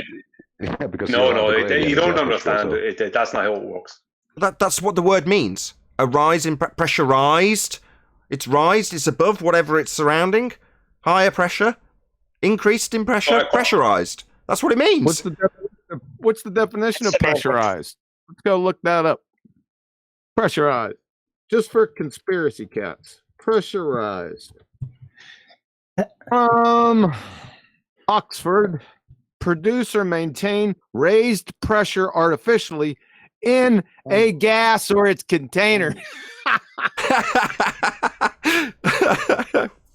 Yeah, but he's going to say in a gas or its container. He's going to say, well, we haven't got the container, but we do have the gas. You have to have it because gas pressure's definition has a container in it.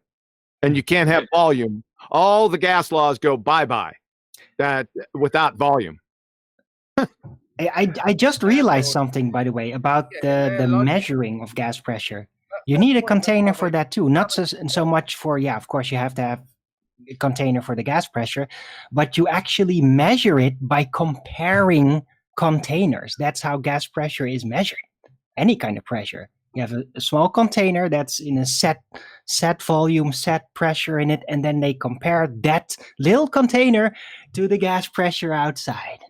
So even for measuring gas pressure, you need a container. How about that? Yeah, you can't measure gas pressure without the container in the first place to create the pressure that you're then going to measure. No, but I already said that before. Sure, that. but we saw. But you also need a literal container in order to measure it. Sure, we saw where they go. What Rumpus took, it got us to the concluding point, which is why I was happy to end an overrun live show. He's pointing at his fundamentalist religious belief, and if he goes for citation, that citation will be seated in the idea that you've got gas pressure that's different on a globe Earth. Atmospheric pressure, well, that's different to normal gas pressure. It doesn't obey normal gas law. It obeys laws that have forces holding them instead.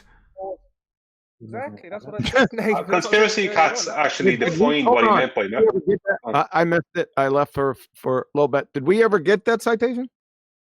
Nah, but it would have been seated in the idea of fundamentalist religious globe Earth beliefs and atmosphere not being gas in the truest sense of how it adheres to natural law. Because it doesn't in a globe Earth in a vacuum. Let me tell you guys. So another law of identity violation, right? Most likely. We just didn't get that far. But go on, Sleepy Warrior.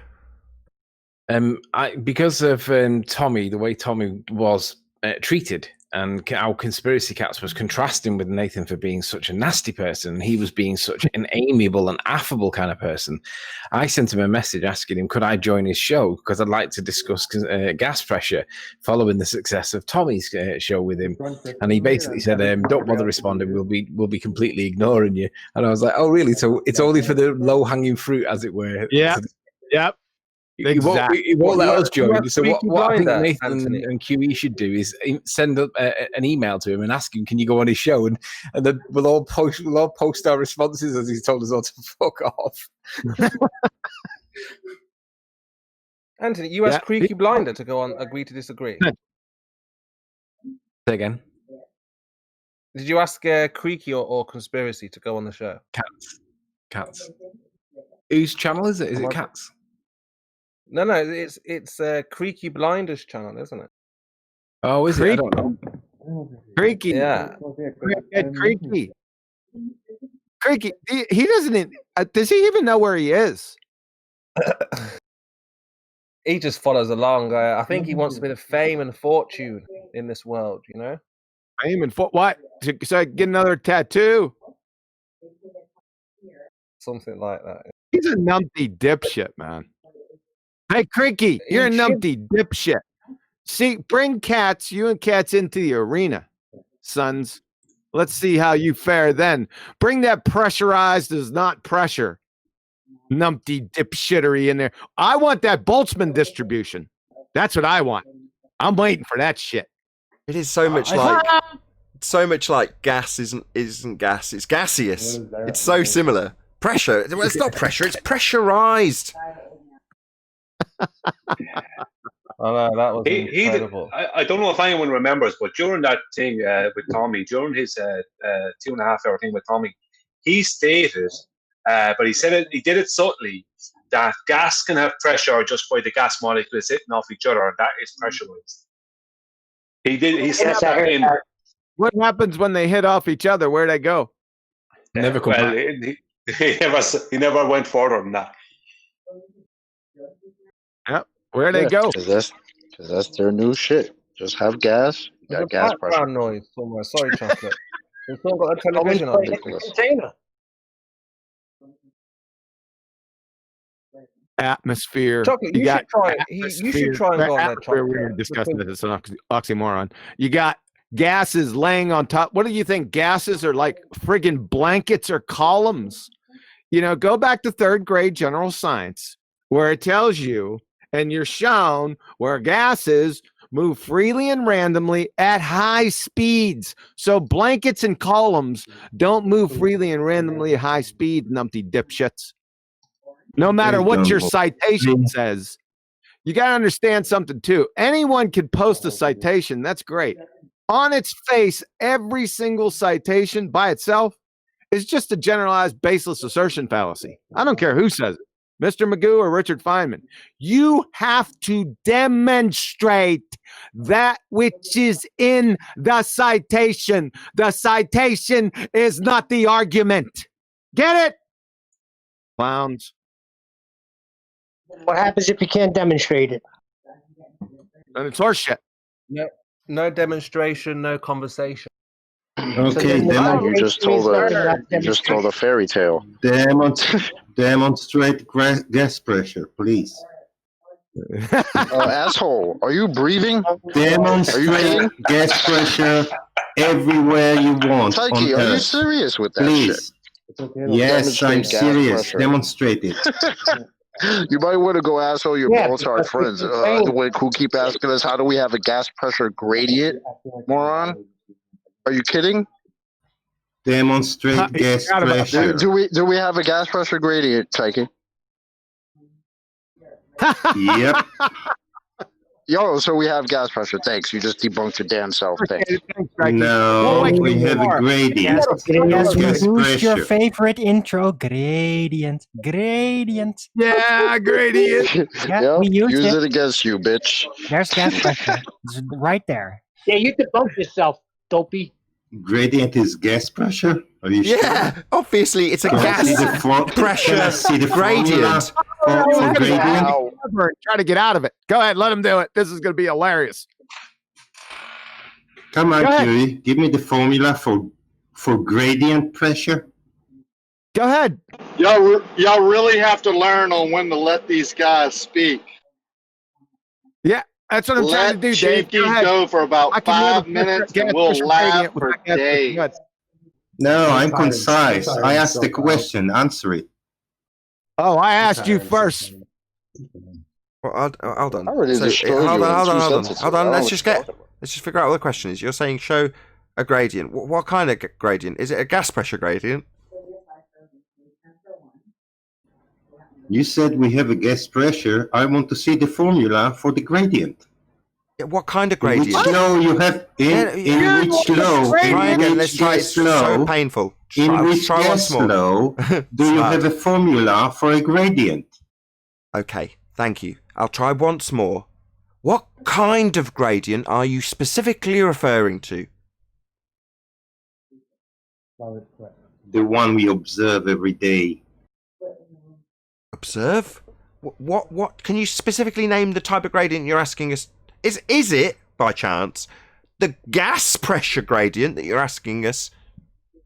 This is pathetic. Anybody else? This is absolutely pathetic. He wants the formula for the gas pressure we see every day? Yeah. Yeah, to prove gas pressure. He's asking us. Is past pressure. Yeah, it's a stupid argument. It's just dumb. Where are you, Kiwi? Got your tongue? You're just a fuckwit, Jakey. Can I ask an honest question? Do you realize what you're saying? I don't Do know. you realize Anthony. when you are? Maybe. Yeah, I do, Neil. I do. Can Let's you see. turn that monkey down? I will. Go on, Anthony. Let's see how you get on. Up into your mic too, retard. So, John, in the vacuum of space where the temperatures plummet to like minus 200 and whatever that magic number is. Oh, where does that happen? Yeah, in their model, right? I heard them. No, it doesn't. No, it doesn't. No, it doesn't. You forgot in their model reification fallacy, the thermosphere. So you better get it way away from that. Yeah. I'm on about in deep space on their model. The gas pressure that is constantly being lost by the Earth into the vacuum every day, they tell us it's lots, right? Would that the molecules or the gas molecules that are supposed to be lost, wouldn't they turn into solids because the drop in temperature would change their state into a solid, right? Depends on what that temperature is out there. Yeah, so I'm on about like absolute zero minus whatever it is. You can't get absolute zero. I thought space was absolute zero. No, you can never reach absolute zero. It's second law of thermodynamics violation. Oh, I thought it was, and we were always trying to recreate that on Earth. But anyway, my question still stands. Does the gas molecules solidify and become solids at that temperature? Number one, always temperature, pressure. You'd have to know what is out there. We already know what it's not. So it's a hypothetical on top of a hypothetical under three hypotheticals. But it does have a direct answer. So in terms of what the Tor values represent, is how spread out the particles are, right? You appreciate that, Anthony? Yeah. Well, if they're all spread out, how are they going to coalesce? Now, don't tell me about gravitational accretion in this space vacuum that doesn't exist. I'm just saying, the Tor values represent how spread out the stuff is, not how likely it is to form into a solid. I was just wondering if there was an argument in any way for, because they change their state because they get colder, do they have any ability to create gas pressure when they're no longer a gas? But as they're spreading out, not condensing together, spreading further out and getting colder because they're further apart. But they're still a gas, regardless of how far apart they go, because the molecules are intramolecular bonded, isn't it? They're still a gas particle, but it's not a molecule, but it just might be 500 miles from another molecule. Yeah, exactly. There's no buddy system.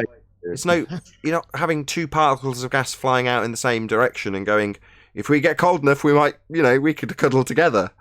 We can hook up. Yeah, that's not how it works. Okay. Too many hypotheticals, Anthony. Sorry. That's what you've got to do, though. Talking globe. Status. Sorry, Anthony. Sorry. I just wondered if it could lose its status as gas pressure once it changes state and becomes a liquid or a solid. Technically, it wouldn't be gas anymore, would it? So there would be still more gas pressure. Yeah, you'd have to get the temperatures. Listen, we're in Narnia, man. Yeah. I can't. It's hard for me to deal with Narnia and we don't even know what's out there. That's the problem. They can just make it up. They can just invent it. And if they decide that it doesn't work mathematically, they can just change it later. Yeah. Chaiki's moniker up to this point has been the gradient. So I'd like for him to tell us what he meant by that, since he hasn't. And he's been using it all this time. What is the gradient, Chaiki? Why do I care? You say it all the time. I measure it. That's all. You measure the gradient? Really? Yep. How do you do that? Barometer? A barometer doesn't measure gradients. It measures pressure. Yeah. It doesn't measure gradients directly, right? Only when I move it. So you take one pressure measurement one place, and then you take another pressure measurement probably at a higher elevation, and you deduce that there's a gradient, but it doesn't measure a gradient directly. It doesn't give you a gradient pressure. 6 feet elevation. Just saying speak. So turning my show into Jeremy Kyle, because he's on the globe side, like Rumpus did earlier. So we didn't really hear what you said, QE. He just said speak over the top of you. Yeah, right. I'm not going to say it again. This guy's a full-on retard on meds. He's a waste of time. He's just wasting our time here. Yeah. At home. He came on and said, "Prove gas pressure." No, Mikey, go somewhere, man. Go have a Coke and a smile. I said, yeah, we excuse don't me, care. I said, show me gas pressure. In you a breathing? container, out of a container, anywhere you want. Show me gas pressure. You're breathing, you retard! Do you think you'd breathe if there wasn't any? People, you need to understand. You speak with Stupid psychic. nonsense. You can see the hair on 10 miles, and that's it. I can make you feel it. Shaky, I'll put you in a room. Shaky, I'll put you in a room and then I'll fill it up with gas pressure and we'll see what happens to your head. Yes, fill a room with the gas pressure. Yeah, and with you show me inside. gas pressure. Oh, you're gonna feel it. Don't No worry about it. gradient. Please silent. No gradient. Gas pressure. Psyche, do you realize? No, You're not the Chikey. container. No. Go somewhere else. Oh, did you put him in mute? Okay. You damn Skippy. I just took him off. Sorry, put him back on. Yeah, we need to go somewhere else. So how can you have a gas pressure, ballers? How can Drizzle, Mr. Evolution? How can you have gas pressure without a container?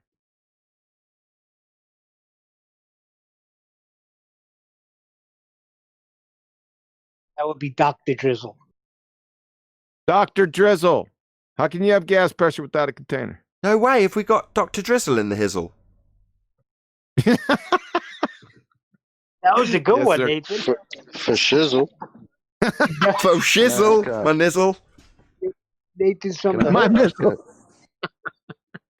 Quick question about the oxymorons. Yes. Who are you calling an oxymoron? No, can I ask a question about the oxymorons? The oxymoron of atmosphere. No. Which one? Is water liquid? Water has different states. So saying is water liquid? It can be. It can be other things too. Can it be gas?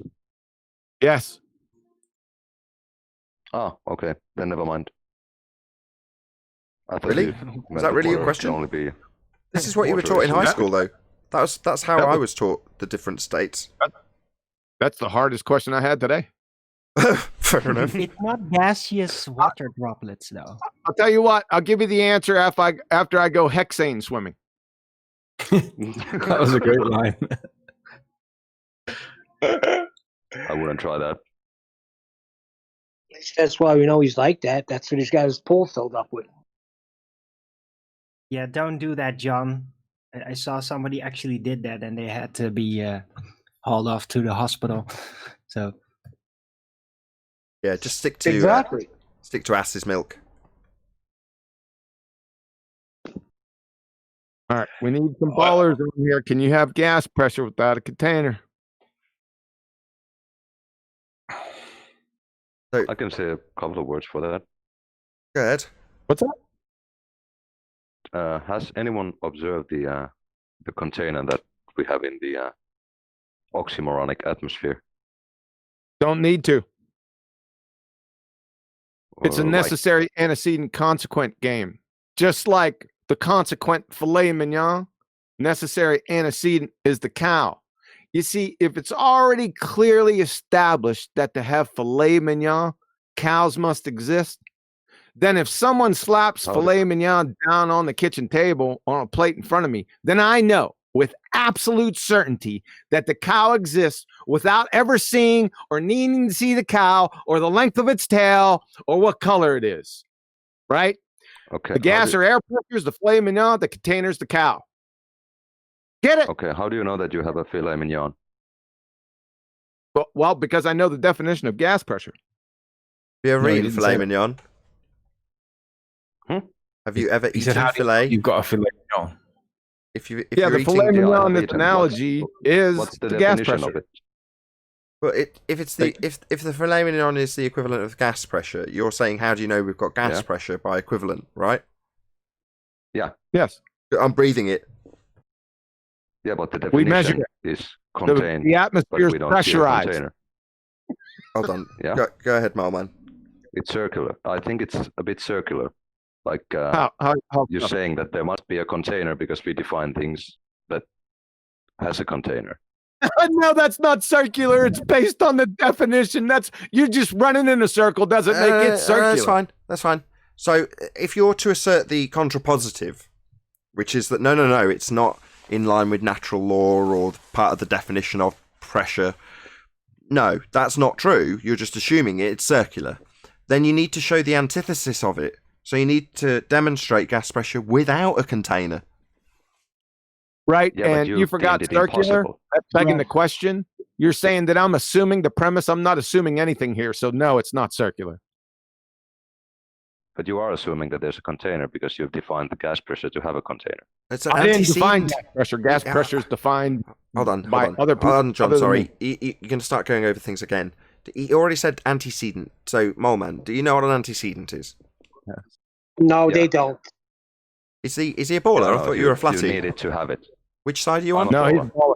Oh, he's a baller. Very polite. I'm a baller. Wow, can't believe it. Do you know what an antecedent is? Yeah, you need to have it in order to have the. You need to have it before you have the thing, sort of.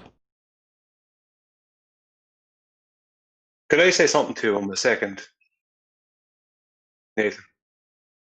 I thought Nathan was on something here. No, I'm reiterating QE's point because QE's covered it, and now we're back to. Well, no, you're assuming it. Well, no, he's covered it. Antecedent consequent game were the words he used. Yeah. So gas pressure is defined as gas pressing on the walls of the container, right? Yeah, the cause of gas pressure.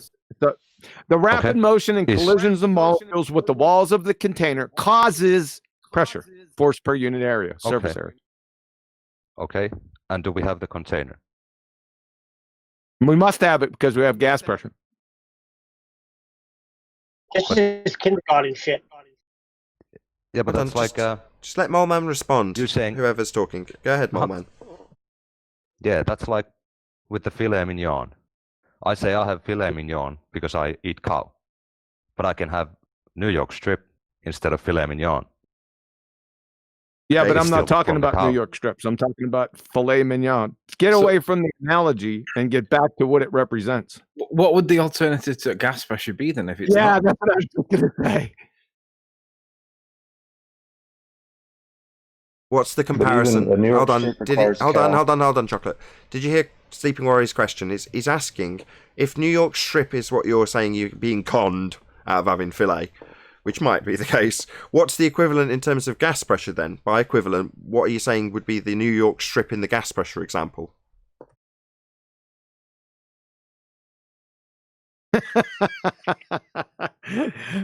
Checkmate.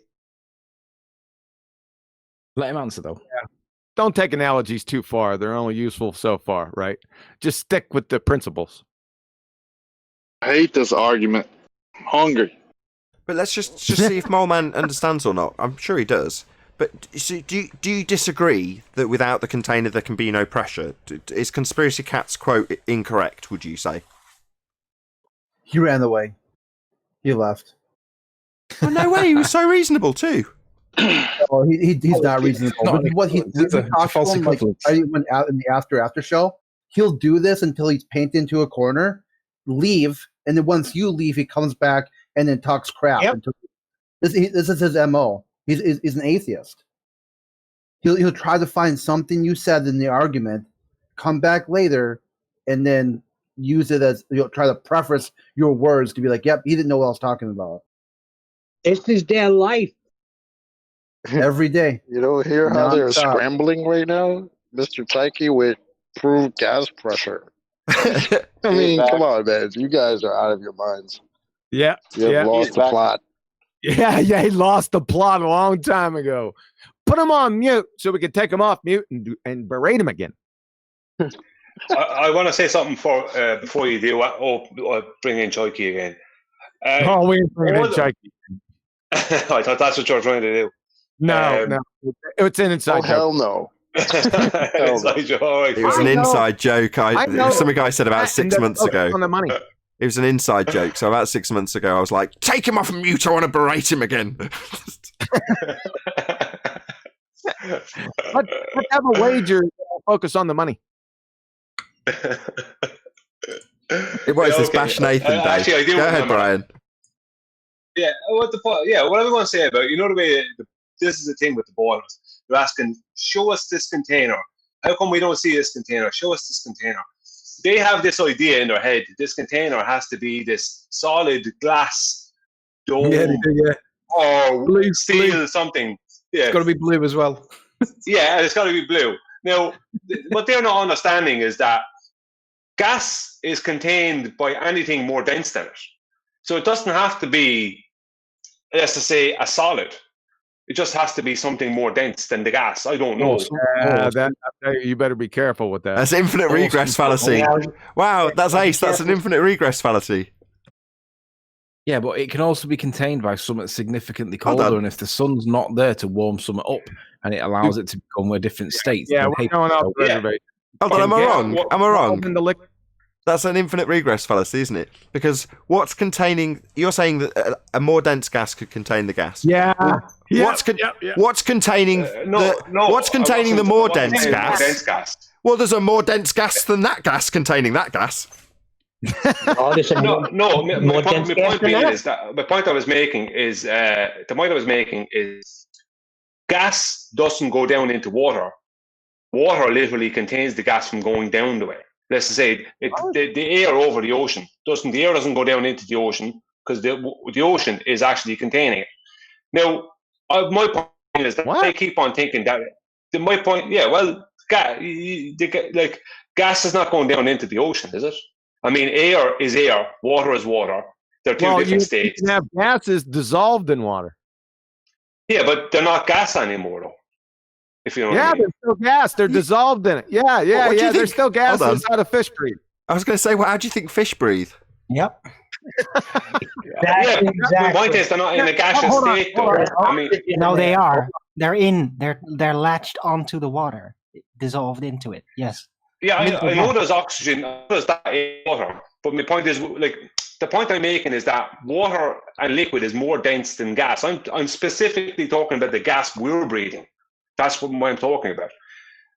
Water contains that. I mean, hold on, Brian. Let me just establish something with QE. Does the gas in the atmosphere, quote unquote atmosphere, does it by osmosis make its way into the water? Yeah, there is oxygen in the water. Yes. That's not what I'm asking. I'm saying when the gas pressure hits the surface of the water, does it, by way of, I would assume it's osmosis, just dissolve itself into the water or not? Or do you have to physically force it in or splash the water? No, it naturally goes in. It naturally goes in. But it's not a barrier to it then. At that point then your argument falls to pieces if that's the case, because you're saying it's a barrier to it, and it isn't. Well, I was just making the point that the gas doesn't escape into the ocean. It might be absorbed into the ocean, but it's not escaping into the ocean. That's another effect of. Well, that's the same thing. You understand what I mean? Hold on. If that's the case, that's just another effect of entropy. So, in other words, it's not containing it. It's dispersing or infusing or whatever. If it's by way of osmosis, I don't know what the process would be called. But if it's just literally not containing it and a certain amount of oxygen just making its way into the water, I don't know if that's the case or not, though. I asked QE, but you answered. I don't know if he knows. He might not. Oh, I thought you were asking me. Sorry. I want to know if there is a process. I would assume it would be osmosis, the description, another effect of entropy, to infuse the water in the oxygen into the water just as it hits it. But I don't know if that actually happens or not. Well, water exerts pressure as well, just it works differently. Yeah. So that pressure counters the air pressure. I'm asking QE. Hold on, God, I've asked him 3 times. I've just tried to make it specific. QE, who might know the actual answer rather than speculating. I'm just eating breakfast, man. I've just got up. No, he's not here. I'm back.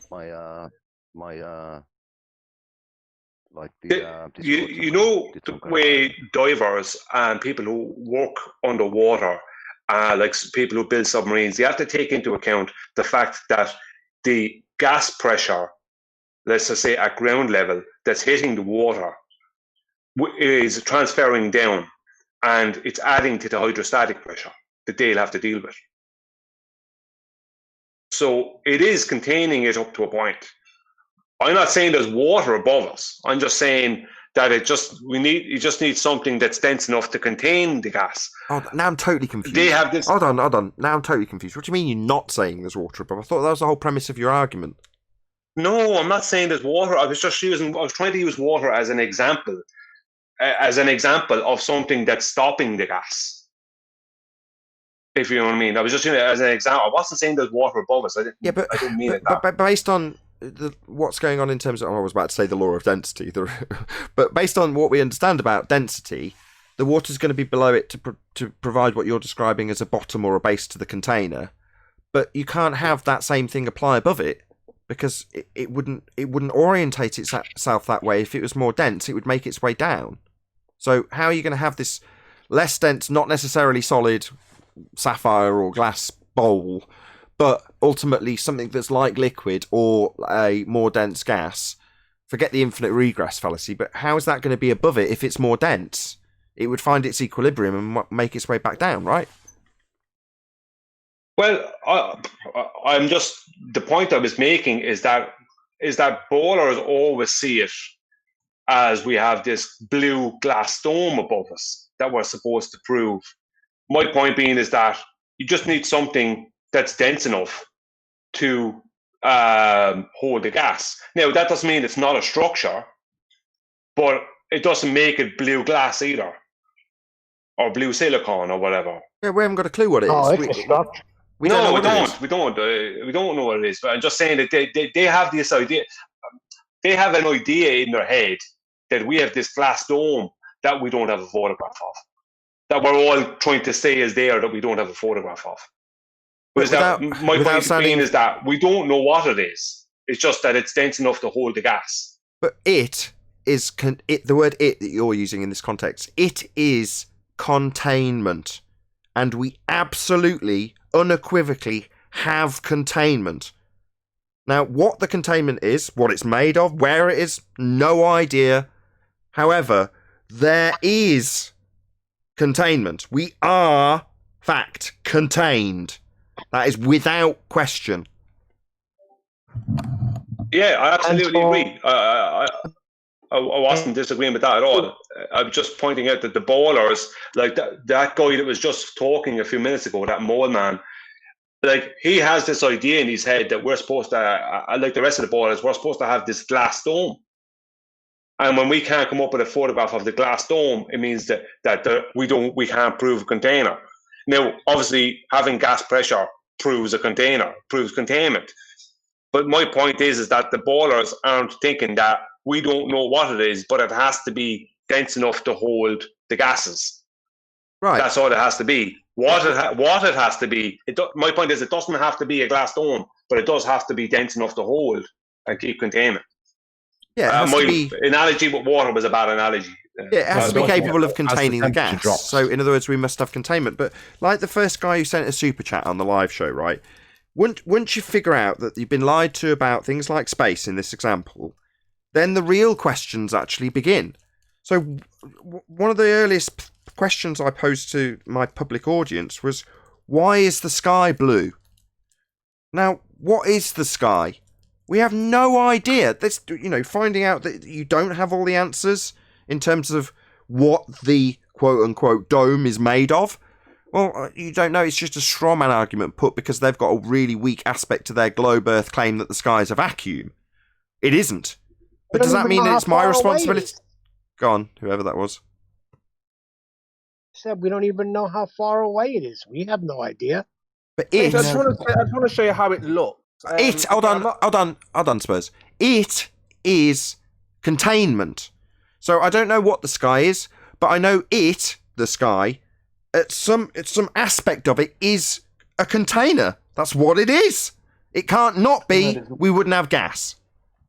That's fine, Nathan. But what you're implying with this is a creator. You're saying, let me finish. You're going to say, I know you're not saying some words per se, but what essentially you're saying is there's a guy or a creator who's made a box and he's put everything inside the box. Now, I'm not saying that you're saying, oh yeah, I've said who's built it, but we know we can't have a box created with and then things inside it without the creator. So it sounds religious. It sounds like you're taking down the spiritual route of saying, well, look, we have a box, someone's created it, they've put us inside of it, just accept it. I wouldn't use the fact we have gas pressure and therefore containment as proof of a creator. First law of thermodynamics I'd use as proof of a creator. Religious for Eskimo? How is any of that religious? Let me ask you a question. I'm trying to figure that out myself. Religious, like you're trying to say. You ask Thingy a question. Who's Thingy? Brian, creation being all evident. Let me ask Brian a question. Hypothetically speaking, Brian. So Brian's Thingy. Yeah, Brian's Thingy. So hypothetically speaking, Brian, would you agree, disagree, or would you need time to think? If I asked, was it possible that if we didn't have the sun and everything reduced its temperature, so entropy increased, temperature dropped, everything solidified because there was no more ability for the sun to burn gases or solids into liquids and then gases. If the sun wasn't there, do you think that the what's the word I'm looking for? Do you think that the state of all the gases, liquids, and solids and all that becoming solids because they're too cold? Do you think that the proximity of the sun that we do have, once you get far enough away from the sun, that allows all the gases, liquids, and to become solids, and therefore our containment, in other words, the sun stops us from freezing over, that gives us the limits to the container? In other words, there is no container. It's just the sun burns everything off so that we're within a pocket within inside the sun's ability to melt Burns everything off. What do you mean burn it off? Well, the sun gives us heat, right? And if this you're saying that it destroys matter? I'm not saying anything. I'm just suggesting the possibility that the container might be the function of the sun. I'm suggesting that the sun might be the function, or the container might be the function of the sun. You need a container for solids into a gas. No, need a container for gases. Yeah, you did say burned off, as in eradicated, got rid of. Well, evaporated or changed state. The sun don't burn them; they'll freeze. Change state. Yeah, we're back into the same thing again. I'm going down that road again. Did we get any resolution? Well, I like when you said infinite regress before, Nathan. That I said, wait a second, where's he going with this? But you're exactly right. He proffered an infinite regress before. Yeah, no, Nathan thought I was talking about water above us, and it wasn't. There was a bit of a mix-up. Oh, okay. That's right. No, there wasn't a mix-up. You said no. Hold on. You said no. Like you said, more dense. Yes, it's more dense than the gas. Right, but more dense, unless it has structural rigidity, would imply that it would reach equilibrium. Unless you apply this infinite regress, where you have a more solid gas or whatever water that's contained by another more solid gas, and so on and so forth. But that's an infinite. I should have used. I should have used. Infinite regress came when you tried to use gas. A more dense gas can hold on to the gas that we have. But then he said, "Well, wait a minute. I didn't say that. What would be containing?" I didn't say anything about a more dense gas. I didn't say that. That's not my words. I never said that. No, that was someone that said that, not me. No, my point being is that my point with that was that we need something dense enough. I should have termed it that way. We need something dense enough to hold the gas, but that doesn't have to be a glass dome. I don't know what it is. What I was just talking about what the ballers think. The ballers immediately think we're all saying that the container is there and this container is a glass dome. We don't know what the glass dome is, but Brian, something has to be there that's dense enough to hold gas. Brian, Anthony asked you a question about the sun. If the sun wasn't here, what would happen to the gas? Yeah, well, I'm getting to that now. Anthony, are you saying that? Are you asking that? Is it possible that the gases could actually become cold enough, rise above the sun and become cold enough to be a container, to solidify. Yes, That's what I would get. Yes. Yeah. Well, what about how would that? My first thing about that would be, how would that start? How could you start it that way? How could the whole lot start in that way? It'd have to be a creator, wouldn't it? Because you'd have to create a heat source that was plonked in the middle that would then give a proximal relationship to the solids around it, that it could burn its way through, change all the states, create a pocket of Earth for us to live in, and then that's the sun, and that's our realm. Yeah, you could create a base and then create the sun and then allow it to take course. But that's still still don't know what's outside of that. That'd be my point. But how would it start? Like you'd have to have any, like, how do we? It's a bit like how do we get pressure in the first place? It's like that argument. Okay. It's like, how would it start? If you know what I mean. You can answer that. Well, it's back to the ontological primitives, right? So So the only answer to that question is it was created, because by virtue of natural law, this is where Spurs was like, oh well, gas pressure. This does link, because you can then, by way of Brian's link, get it to the ontological primitives, which is to say, well, how do you achieve that speculative system that you've described? Well, you couldn't, by way of the first law being violated if you just create it out of nothing. You can't. That violates natural law, first law of thermodynamics. Well, what's your only alternative left? Well, it was created. So it seems like a cop-out if you don't give the description of the ontological primitives and the first law of thermodynamics violation. It's just like, well, God did it. But in this example, when you explain it with the ontological primitives, it was created that way. Now, I'm not saying... Shut up, Rumpus. Oh, of course, somebody's in the middle of a sentence, so Rumpus has got to talk. Yeah, we already established that when someone else is talking, you're going to talk through them. Rumpus, let him finish this. I like what he's saying here. Okay. First time I'm hearing Nathan talk about creator. Carry on, Nathan. But I was nearly at the end. I'm just saying that you can't have it any other way.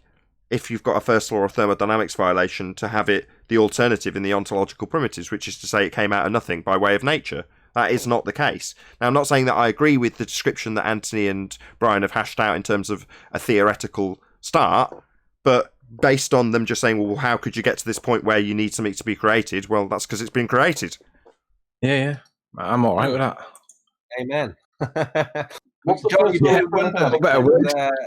This is a sneaky way of Nathan evangelizing, because there can be no other alternative. If we've got a container, there can be no other option. That's cute, Spurs. I don't see it as evangelism. I see it more as like trying to work out how we could possibly have a container without it being a glass dome that's coloured blue that everyone envisages, like Creaky Blinder did, because it makes sense. There is no container. There is no container. Can you show us? There is no evidence for it whatsoever. Can you show us the container without pointing at your sky vacuum belief? Yeah, well, that's all down to physics. With all the evidence, we know that there's a vacuum up there. If we sent up, so it's just going to immediately point to his sky vacuum belief. But there is no evidence. So I said, without pointing to his sky vacuum belief, and he immediately points to his sky vacuum belief. And when I point out that that's precisely what I told him not to do, he went, "Shut up." Based on evidence. You're denying evidence. You've got evidence contradicting your hypothesis, and you're ignoring the contradiction. What's gas pressure? When you have evidence that contradicts your hypothesis, he doesn't know how to debate. He doesn't know how to debate. He's just verbal diarrhea the moment he starts talking. He's joined in the conversation, now can't have a debate. Yeah, you don't like being deflected, yeah. The evidence is we were there is having a a fine vacuum, conversation and until you're Bumpus decided to come in and ruin Well, he's just said the evidence is there's a vacuum, you're ignoring it. So my evidence is I say there's a vacuum. That's your evidence. That's crap standard. No, we've been there and measured it. Been there and measured what? There is a vacuum. We've been there. We have the evidence. You have been there, have you? Who's we? We as in humanity. Humanity. Scientific institutions. Hands up. Anybody here who's been to Narnia? Flat earthers have sent up balloons that have measured the pressure, and it gets down to a very low. They don't quite go high enough for it to become next to zero, but they demonstrate that it can become very, very low. So flat earthers demonstrated that there was still gas pressure up high, therefore not a vacuum. Well, no, when it... Eat my balls. So gas pressure was up high and measured. Definitely not vacuum measured then. Oh, no, very low pressure was measured. Yes, not a vacuum then. Not a vacuum Well, then. if you go up higher, it becomes So not a vacuum then. a vacuum. If you go high enough, Nathan. Oh, so they didn't go high enough to prove your claim? Sorry? So the flat earthers you cited didn't go high enough to prove your claim? They showed that it was going to zero. It's on the... Oh, going to zero? What, your assumption that the gas pressure they measured would dissipate to your claim in violation of natural law? I'll ask again. Let's see if he ignores me for a third time. Then I'll kick him out. So they did not confirm your claim of a sky vacuum then? They did confirm, as far as they went, that it confirmed the scientific measurements that we have made, which does confirm Scientific a sky measurement. vacuum. What the hell is that? Sorry, did they measure a vacuum as per your claim? No, they didn't, but they would. So they did not back your claim. So these flat earthers stood in violation of your claim. They agreed with... No, they didn't. They didn't measure a vacuum. You're a spastic. You think that the people you've cited proved your claim the sky is a vacuum, and yet you told us about the gas pressure they measured up there very high. That's not a vacuum, you fucking weirdo. It went... Stutter for me, bitch. They did not back your claim. These people you cited, the flat earthers, they proved that you had gas pressure up high, right? Measured was exactly not vacuum. correct for the not a vacuum. known status Not a of the vacuum. They didn't pressure measure a profile. vacuum then. They didn't prove your claim the sky's a vacuum then. They did prove, because what they went up to was high enough to be compatible with what we do know from other rocket measurements, that it's a vacuum. So not the flat earthers then, from the rockets now. We're talking specifically about the people you cited that were flat earthers, not rockets. They did not confirm sky vacuum, did they? They did, because they confirmed... Oh, they did? They measured a sky vacuum, did they? They confirmed the profile. They confirmed the sky vacuum, or is that a lie? They confirmed the pressure profile, so in effect... Pressure? No, absence of pressure. They Don't you know what a vacuum is? It seems this retard seems to think that describing how much pressure there is analogous to a lack of pressure. You're a fuckwit. With the scientifically measured pressure. Scientifically measured how much pressure, i.e. not a vacuum. They got... Stutter for me, bitch. I hope you like my salty testicles in your mouth. No, they didn't measure a vacuum, you fuckwit moron. I'm a flat earther telling you, the fuckwit moron, that the flat earthers definitely didn't confirm your sky vacuum belief. They measured pressure up there, didn't they, rumpus? It confirms it. So you think it suddenly stops, Nathan, going down? Sorry, they didn't measure a vacuum, did they? Is that right? They didn't measure a vacuum, Do you did think they? if you went up higher, it would go down? If they went up higher, so they did go up higher, did they? So hold on, do you... Hold on, no, did they go up higher and measure a vacuum, yes or no? Or not? Do you think it would get... Why are you asking me something? It's your claim. The flat earthers apparently verified sky vacuum. And I'm saying they verified this vacuum. So they got a measurement of a vacuum, did they? Part of the profile, and do... Sorry, why you keep talking through me? You're not listening anymore. You don't know how to debate, do you, pathetic twat? Do you think the pressure... Pathetic twat, you don't know how to debate. I'm asking you if they measured a vacuum, the thing you claimed.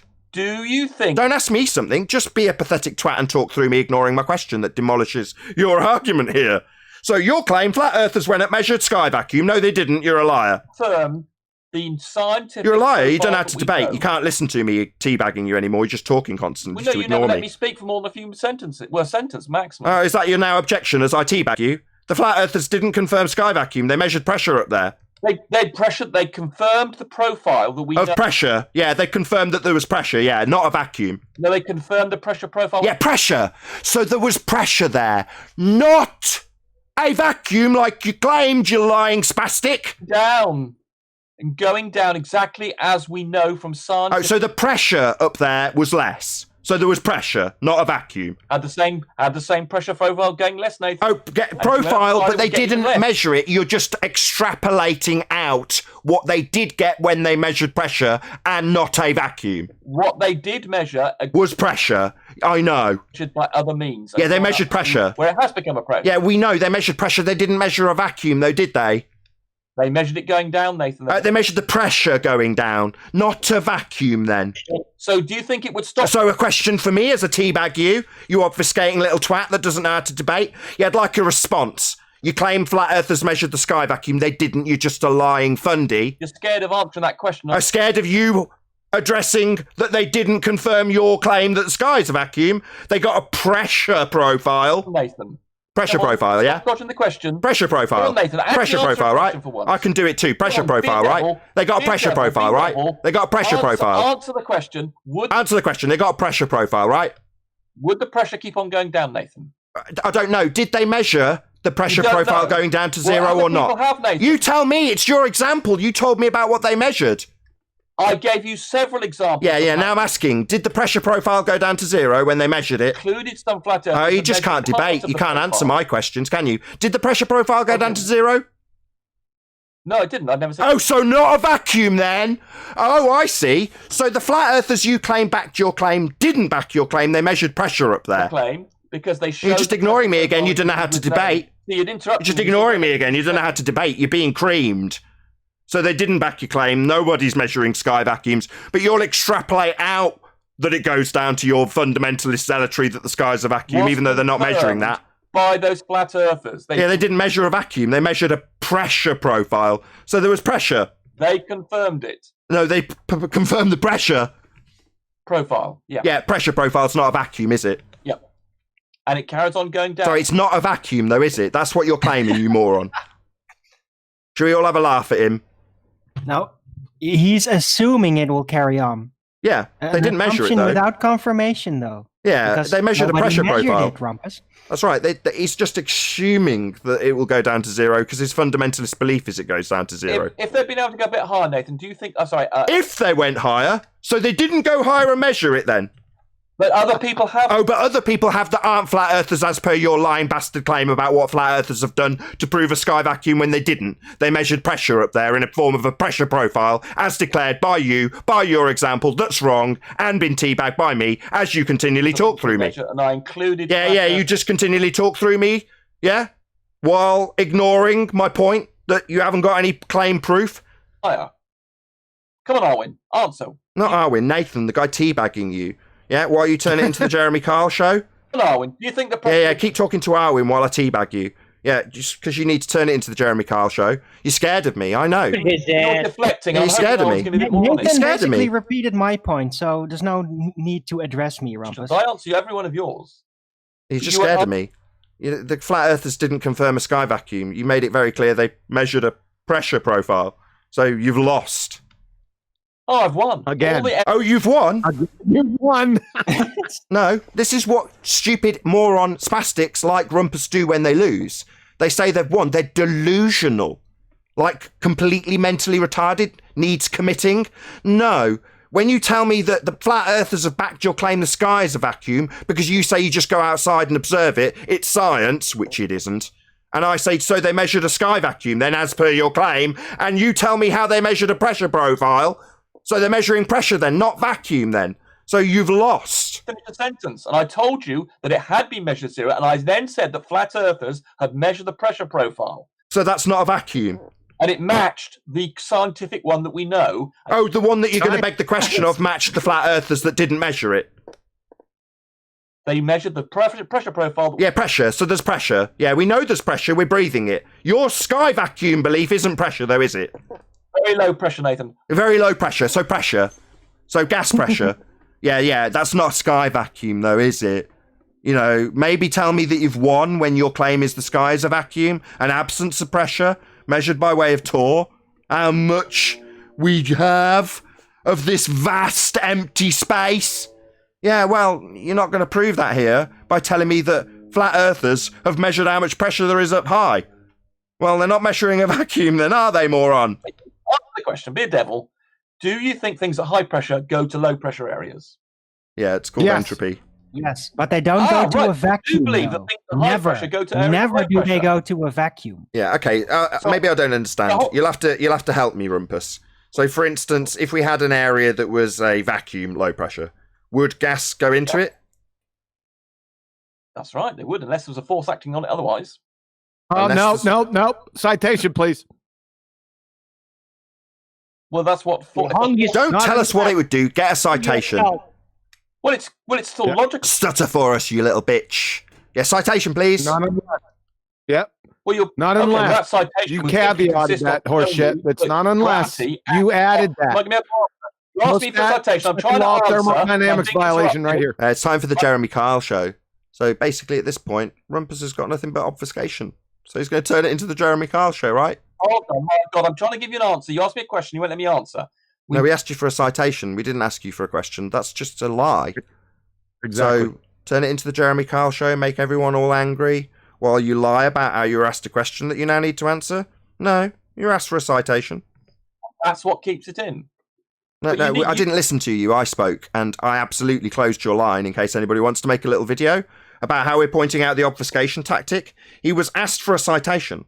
Now, I appreciate that everyone in Discord can't hear me talking now because he's decided that every word I say has to be obfuscated. He lied. He said, I'm waiting for my chance to answer a question. You weren't asked a question. Unless you consider, where's your citation, a question?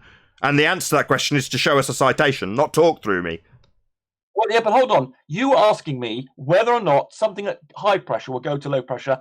Maybe my ball's in your mouth for a few more minutes. No, citation, please. Citation, that's what we're asking. No. He asked that. Are you insane? Then why doesn't the gas at the surface of the Earth go dash up to Mount Everest? It does. Gas starts at ground level. The gas cycles are starting at ground level, you moron. And gas absolutely does make its way up to the top of Everest. Men have travelled up without any oxygen and can breathe up there because the gas which is created at ground level made its way up. You just talked through every word of that. Discord, did he talk through every word of my answer? Did he talk through every word of my answer? Do I have to gag him? He's not listening to nothing, Nathan. He's not listening to nothing. Rumpus, it seems like you can't debate, you pathetic twat. You're not listening to the answer I just gave you to your question. Go on, then answer my question. Okay, I did, you just didn't listen. You're a pathetic twat that can't debate. Now you're giving me permission over and over again because you're a pathetic twat. Pathetic twat can't debate, loser. Yeah, you just need to shut up long enough for me to actually answer you and you hear, but you won't do that. You'll cause Jeremy Kyle disruption, won't you? You pathetic loser. Yeah, that's what he does every single time. Pigeon chess. Yeah. Verbal diarrhea. So him saying, answer my question. The audience has already heard me answer your question. And now me getting permission from you 15 times to answer it so you can actually hear it, when the whole point of me having to close your line so the audience knows I have answered you, but you talk through every word of it. Now, the audience isn't going to be subject to your Jeremy Kyle tactics. They'll hear me answering you. And they'll also know that you talk through every word so that you didn't have to respond to the answer. If you follow the scientific method, Nathan, you have to come up with No, you're not listening. And the evidence contradicts you. Neil, did you listen to any word I just said? He's not listening to nothing. He's talking non-stop. Coward. You're a coward, Nathan. You asked me a question. Do you want the answer? Are you going to listen? Coward. You can't listen to my answer. You asked about Everest. Coward. Go on, then. Give me the answer. Yeah, you asked about on a citation, by the way. Yeah, it's obfuscated onto Everest about gas. Yeah, we're waiting on that citation with your second law of thermodynamics. Hey, coward! You interrupting him, coward? Can't debate, coward. Seems he only got 3 words out, coward. Globe Earthers, even the best of them, like Rumpus, can't debate. He's turned it into the Jeremy Kyle show. Yeah, he's just saying I'm trying to answer QA over and over and over again. He's not providing a citation. You'd need to post that. But he has managed to turn my show into Jeremy Kyle, unless I take control, which I will do, because I want a nice, calm show. Rumpus wants Jeremy Kyle. What side's Rumpus on? Well, he's on the Globe side. Not a civil discourse with evidence and citation, but the Jeremy Kyle show. You won't let me answer QE's question. Because I didn't ask you a question. You asked me a question about, well, you wanted a citation for basically the gas is subject to the force of gravity. That's a request. That's effectively the question you were asking me. Are gases He said provide the citation, Rumpus. Well, I don't happen to have one just right on my hand, but it's such. All right, well, then you can suck our balls till you do. You don't have that on you just now, right? You don't have that. So where'd you get that bullshit from? Yeah, what about this force? Unless there's a force stopping it. Show that shit. Being produced at ground level. He didn't listen. He didn't listen. He's a coward, Chocolate. He didn't listen to you. He's a coward. He doesn't know how to debate. So he didn't listen. Now he's not listening again. Maybe we'll have to repeat it with him giving us permission over and over again whilst talking. Ask a question. He did. You just didn't listen because you're a coward and can't debate. Yeah, why couldn't you hear? Neil, tell us why you couldn't hear. And I can Yeah, because he's doing it now. got He's talking constantly so he doesn't have to listen to anything anybody says. That's what you do if you're a globehead and you're losing. You don't need to respond if you talk constantly. You're not going to let him ask his question. He did ask. You talked through every word of it. And now you're moaning that he's not getting a chance to talk. And by doing so, preventing him from talking. You said there was a force that could hold gas pressure without a container. You asked for citation. 10 minutes later of Jeremy Kyle nonsense, and while I'm even saying this now, you're doing it. You haven't got one. Because gas pressure requires containment. You haven't got anything other than distractions and talking through everyone and turning the place into a shit show to avoid answering the question you can't answer because it violates your religion. So you're going to talk constantly through every word so that it seems like you haven't heard the question. Question. What question? What question? What question? What question? Citation for the force you claimed overcomes the problem of gas pressure requiring containment. Right, so you're denying gravity. No, you haven't cited anything that says a force can hold gas pressure without a container. Gravity. No, that's just your words. We asked for a citation. Well, okay, I'll give you. Okay, I'll go and look up some atmospheric physics. Gravity can't hold anything that's not a force. And also, I'll give you the. Yeah, I dealt with that earlier, didn't I? Yeah, you're right, Anthony. I did deal with that earlier. George Musa, gravity is not a force. Professor Brian Cox, gravity's not. He's talking through me, fundies. This is what you've got to do when I cite your priests. You've got to talk through it like Rumpus is doing. He can't debate. He's a coward. Now I'm going to try again and cite Musa. Let's see if he talks through me. He is going to. Gravity is not... That's the second interruption of one of your priests, because Rumpus knows this priest is going to demolish his argument. So he's a coward fundy who can't debate, and he's going to talk through this quote continually. Let's see if I can make an attempt again. Gravity is not... There's the fourth interruption from Rumpus the coward fundy with a globe belief. He doesn't want this priest's words coming out to you, audience. He's got to make sure your priest's words that defy his claim that a force can hold gas here, they're not heard. I'll try again. Fifth time. Fifth time. George Musa. Gravity is not a force. There he goes again. He can't help himself. If I had a dying religion, I'd interrupt every word of one of my priests violating the nonsense I just claimed. Coward. Coward. Yeah, you're just telling me what I'm denying. I'm trying to quote Musa. You just won't let me. He said it wasn't a force. You scared of Musa? Do you deny... Are you scared of Musa? Musa said it was a force. I'll quote him right now. Liar. Gravity... Musa did not say it was. Liar. So all you've got, Globies, is lies about what the priesthood said.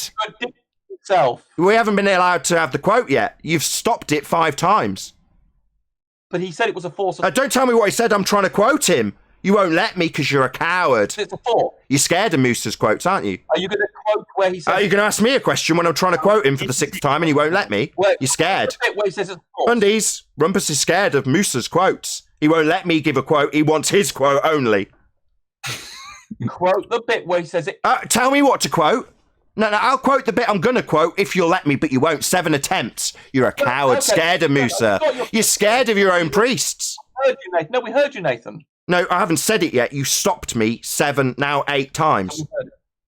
Okay, go ahead. I don't need your permission. I just need to shut up as I say, gravity is not a force. And that's the 9th time. See, ladies and gentlemen, if you're on the side of the globe, you've got to behave like this. Like a coward. And obfuscate the priest's words. Are you going to let me quote the thing? I'm the one trying to quote him, you fucking retard. Yeah, you won't let me though, will you? Because you're a coward. You're scared of Musa's words. Yeah, you quote it, Nathan. If you let me... I will, if you'll let me. You won't let me, but you'll tell me that I'm stopping you quoting him? 10 seconds later. Will you let me quote what he said 10 seconds after that? Oh, so you're going to reverse what's happening here, like Hillary Clinton? You're stopping me quoting him, and you're going to ask me when you'll get the chance to quote him? Hillary Clinton. And take your quote. Will you let I'm trying to quote him. This is the 10th time you've obfuscated my quote of Musa. You're scared of Musa. The Fundy Globers, check it out. It's so worth quoting him over and over again. They're terrified of Musa's quotes. 10 seconds later. Why don't you shut up and wait? Yeah, he won't let me. He can't let the quote come through. He's scared of Musa. And then after Mooser, we're going to go to Caltech, and after Caltech, we're going to go to Brian Cox, and after that, we're going to go to Universe Today, and then the University of California, then PhysOrg, then New Scientist, then PhysLibreText, then Hypertextbook, and then we're going to go to Jordan Bloomfield from Cornell. Or you can just go straight to Einstein. Yeah, And then we can circle right back to Mooser with the really is level. Go on, Owen. Go on, Owen. And if it's a force and not a force, the law of non-contradiction violation. Yep. So, go on, Owen. Yeah, I don't know what Rumpus is up to, but I'm pretty sure that 10 seconds later, George Musa said that you can think of it as a force, which would be an engagement in a mind experiment, not actual. Well, then why did you say it wasn't a force? It's not actual, so... Rumpus still hasn't let the full quote come through. He cannot allow this. He can't let George Musa's quote. I've tried 10 times. He didn't let that happen that time either. Arwin got interrupted by Rumpus. This is a cowardly move. It's looking very bad, Rumpus. I accept. I don't need to tell me what you accept when I haven't quoted him yet. We know what the quote is, Nathan. Well, I haven't been allowed to say it. Why? Are you scared of him? You won't let me quote what he... I won't let you quote Hillary Clinton. 30 seconds later... Sorry, I haven't quoted him yet. 30 it was 10 seconds seconds. later, he said it was... I haven't quoted him yet. I don't need what comes 10 seconds later if I'm yet to quote him, Hillary Clinton. Maybe tell you that I'm stopping you quoting him? You won't let me make that quote. Hillary Clinton says, I'm stopping Rumpus quoting him on the 11th attempt by me to quote him and him stopping the quote coming through because he's scared. You make yours. Okay, I'll try. That's a fair deal, isn't it, Nathan? Well, no, I'm not going to get to it now being told what a fair deal it is before I actually get to quote him, saying that gravity is not a... Oh, he can't let me. This Fundy... Shut the fuck he up, can't. man. He won't let George Musa's quote come through because it destroys his assertion that gas pressure is being held here by gravity. Do that. Will you let me quote him what he said just after the quote that you're about to give? No, Will just you permit me to after. do that? Is it just after 10 seconds or 30 seconds? So we've had 4 minutes of you stopping me quoting him. Time now. I'll give you... If I think I have a time... I don't need your permission. You just have to shut up, but you won't. I'm just highlighting. I'm letting this go on. I'm letting my audience hear how terrified you are of Musa's quote that you won't let me quote. And you're going to bargain terms just to hear a quote. You interrupt me. I know that you won't let me give the counter quote. You don't need terms. You just need to let me quote him, saying that gravity is not a force. And he won't let me. He won't let me. This isn't tolerable to a Fundy with a belief that gravity is a force. He said it is a force. Rumpus is happy to I still haven't yet to about quote him. What George Musa And he or said he what treated Brian it- Cox or anyone else said, because that means he doesn't have to deal with the direct source, which is Einstein. What does Einstein call it? Because that's what they're all referencing. Does Einstein call it a force or an effect? Einstein said that nothing he did contradicted Newton. That's not. That's bullshit. That's not the question. No, that wasn't even the question you asked. What about that? Okay. I asked you a question. I asked you a question, Rumpus. What does Einstein call gravity? Describe it as. Does he describe it as a force or an effect? Well, forces are effects. No. You were asked a question. No, that's incorrect. You were asked a question. Does Einstein describe gravity as a force or an effect, Rumpus? All forces are effects. Well, you just asked me. No. Answer the question. What does Einstein describe gravity as? A force or an effect? He described it as the bending of space-time, but his term is... Which is what? That's not how he described gravity. That was part of the description. Term gravity is an umbrella term, and it covers both the bending of space-time and... No, I don't want to hear your version. I want to hear Einstein's version. Well, he said he didn't agree with... He said he agreed with Newton. I want to hear Einstein's version, please. Agreed with He Newton. said he use the same he joke. was using one of the two definitions of What's gravity. Einstein's version? Just say it. He described gravity as the bending of space-time, but he accepts that it's an umbrella term. No, that's not the full description. That is not the full description. In the That is 4D not the full world, it's a description. bending space-time. In the 3D world, it's a force. It's very simple. Oh, here we go with two different worlds and shit. Yeah. Correct. Yeah, yeah, I'm What's afraid the it's very full big. I know it's description, complicated for Rumpus? you, Does he Kiwi. describe it as a force or an effect in the full description? In the 4D world, it's a bending of space-time. In the 3D world, Is it's a it? force. Does Einstein describe it as a force or an effect? He's not going In to the answer you, Brian. 4D world, Let's get back it's a and hi, bending. Nathan. Go on. Nathan, can you please give us George Mooser's quote? Gravity is not a force, but you can think of it as a force. And he also said it wasn't it was a force. Sorry, so gravity is not Where a did force. he do that? That was obfuscated on 11 separate occasions by Rumpus. As a force. Sorry, it's not a force. Can you quote that? It's not a force, though, is it? That quote. Not what I heard. I heard you contacted him and said you got to stop saying that. No, you got Can I give George Moose's other quote? Yeah, let Chocolate go. Let Chocolate have a shot here. Hey, Rumpus, what do you think of this? We can, we do, we must consider Newtonian gravity as a force. It doesn't mean it really is one, but we don't necessarily have to work at the really is level. Well, that was one of the quotes. He also said later on that he treats it in his calculations as a force. Oh, so In treating his calculations, it as a force. treats in his it as a math, force. he treats it as a force. Treats it. Forces. So he the gives it things the like force Cold treatment, War, does he? They're fictitious forces. And Caltech says that gravitation not as a force from general relativity. That's Caltech, right? Even your own wiki said that which describes gravity not as a force. Universe Today, gravity is not a force between masses. University of California, strictly speaking, gravity is not a force. Fizzorg, gravity is not a force. New Scientist. So although the Earth appears to be pulled towards the sun by gravity, there is no such force. Phys Libertex, gravitation is not a force between two objects. He's not allowing it. Physics- Hold on, sorry, QE. Hold on, just Of one course. second. Sorry, QE. Jordan Field. QE, hello? Quantum Eraser. Just I'm stop happy 1 for QE second. to- Let's do with one. QE, give me your best quote that gravity isn't a force, and we'll go into it in detail. George Mooser. Did you put your Yeah, fingers said in it your was a ears, force. Rumpus? Albert Einstein said it was a force. I can take that. I can take it. The best one? Do you want the best one? It's describing just the 4D world and not the 3D world, where it is a force. Oh, we don't live in two different worlds, you friggin' delusional nutbag. We do, because we've got evidence for it, QE. Yeah, we We've got do. evidence What world do we live in? We've got real world measurements of the 4D effects. Are we living in a 3D world or 4D world, Lumpus? Well, we're living in a projection of a 4D world that's a 3D. What the fuck? And we know I kind of agree with that, though. This explains you We perfectly. know. It has we nothing know to this do with 4D world pseudo-harmonic exists force because space. there are things that happen, like the orbit of Mercury, I thought he like wanted the fact that time changes. he's a nutbag. Let's only go with he explains wants my by best 4D citation, right? For instance, gravitational time dilation. Y'all got that time stamped, right? Fucking shut up. Let's go with the best citation I got. Yeah, all of them are the best. But we'll just He's not listening. He There's doesn't know one- how to debate. He just knows how to verbal diarrhea the conversation.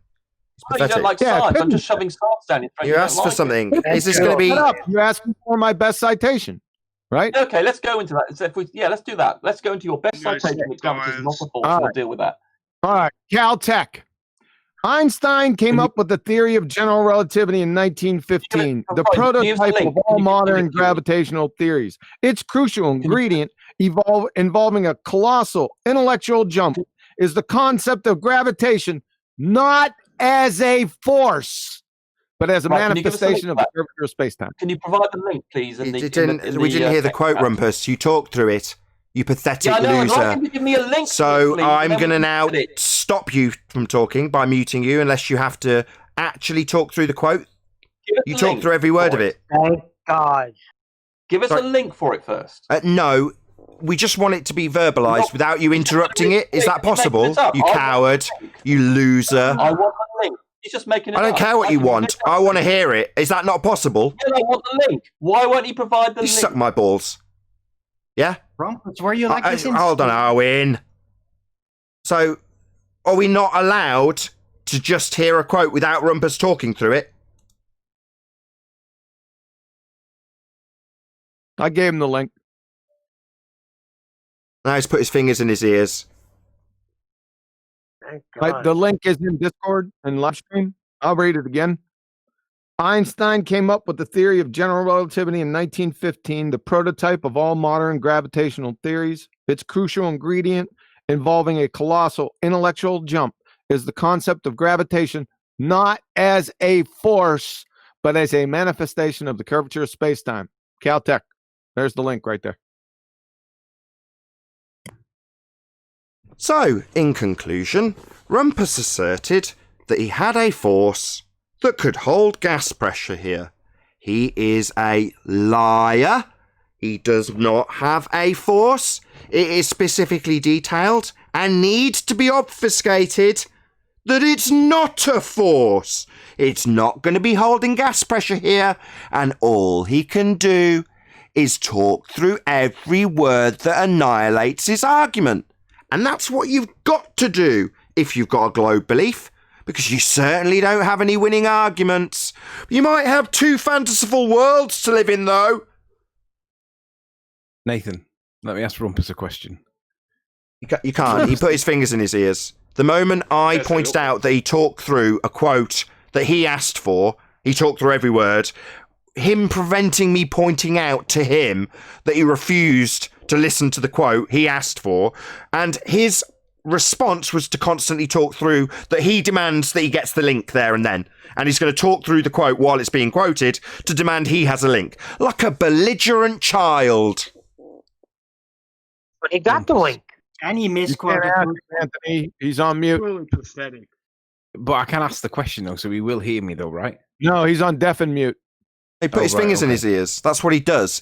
Unless we tolerate him causing this to be the Jeremy Kyle show, unless that's accepted, he's not taking part. He's a coward. Doing child. I think we should hammer him and all the rest of them every time with Einstein. They can't argue then. Einstein was specific. We're specific with Einstein. We get specific with Einstein. Because all these other people like George Musser and Brian Cox, they're all referencing Einstein anyway. Yeah. So hammer him with Einstein. Straight away, Einstein. No. Yeah, he just doesn't Yeah, like go on, sorry, Einstein. Andrew. He's the Yeah, inconvenience. because yeah, exactly, yeah. No, I totally agree. Just Einstein straight away. Because he wouldn't finish the definition when it came to Einstein. He didn't want to finish it. He was given half a definition. Half a description, sorry. Well, go ahead. Post the Einstein citation. From me? Yeah. What Einstein said about gravity. Yeah. Do you have a citation with him saying what he said? No, I'm just going. No, what I mean is just going by what Einstein, states that gravity was. That's what I'm saying. Huey. Well, I'm going to go to Google and get what Google says, which is that it's an effect. Go with what? Who said? Well, I get off Google. That Einstein states it was an effect. You need a primary source document with Einstein. If you're saying just stick with Einstein, I just provided Caltech. I got about 30 others, but I mean everyone knows this, right? Everyone knows it. Yeah, but they need a force to hold gas here in violation of natural law. No, they don't. Well, that's what they say they need. Don't have It's any a lie. effect on their gravitational force. Doesn't affect gravity whatsoever. Doesn't I know, affect but gas if they pressure. can convince the audience that they've got to keep pulling.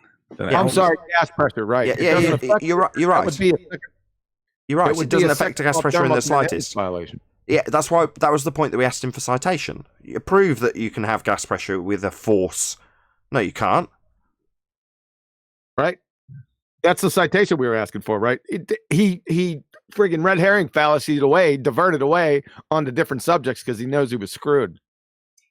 I'm still baffled that he had the gall to suggest that George Musser actually did say it was a force, which I'm pretty sure he never did. That's just First it was 10 seconds later, then it was 30 seconds later. Is Rumpus still Can I here? say something? Yeah, Yeah, like go I on, say, he's here, but stuck his fingers in his ears. Go ahead, Paul. I said, but if Musser in a paper is writing a paper, one breath says it's not a force, then later in the paper says it is a force, isn't that violating something? Yeah, the law of But he non-contradiction. didn't do that. I'm Yeah, he pretty didn't sure he say it never was did that. false. That's just what the Flat Earth thinks that he said because he doesn't want to be proved wrong. Well, if Fight the Flat Earth is basing his but assumption of gravity and what it is on what George Musser said during that live interview, then he simply didn't listen to what he was saying. Because he never said it was a force. He just said you can think of, pressingly treat it like a think force, about yeah. it. And Very, very think the about it reason like why a they can force. treat But he never said the it was reason a why force. no, but the reason why they do this is because from when Newton came up with his theory and they couldn't validate the mass attracting mass.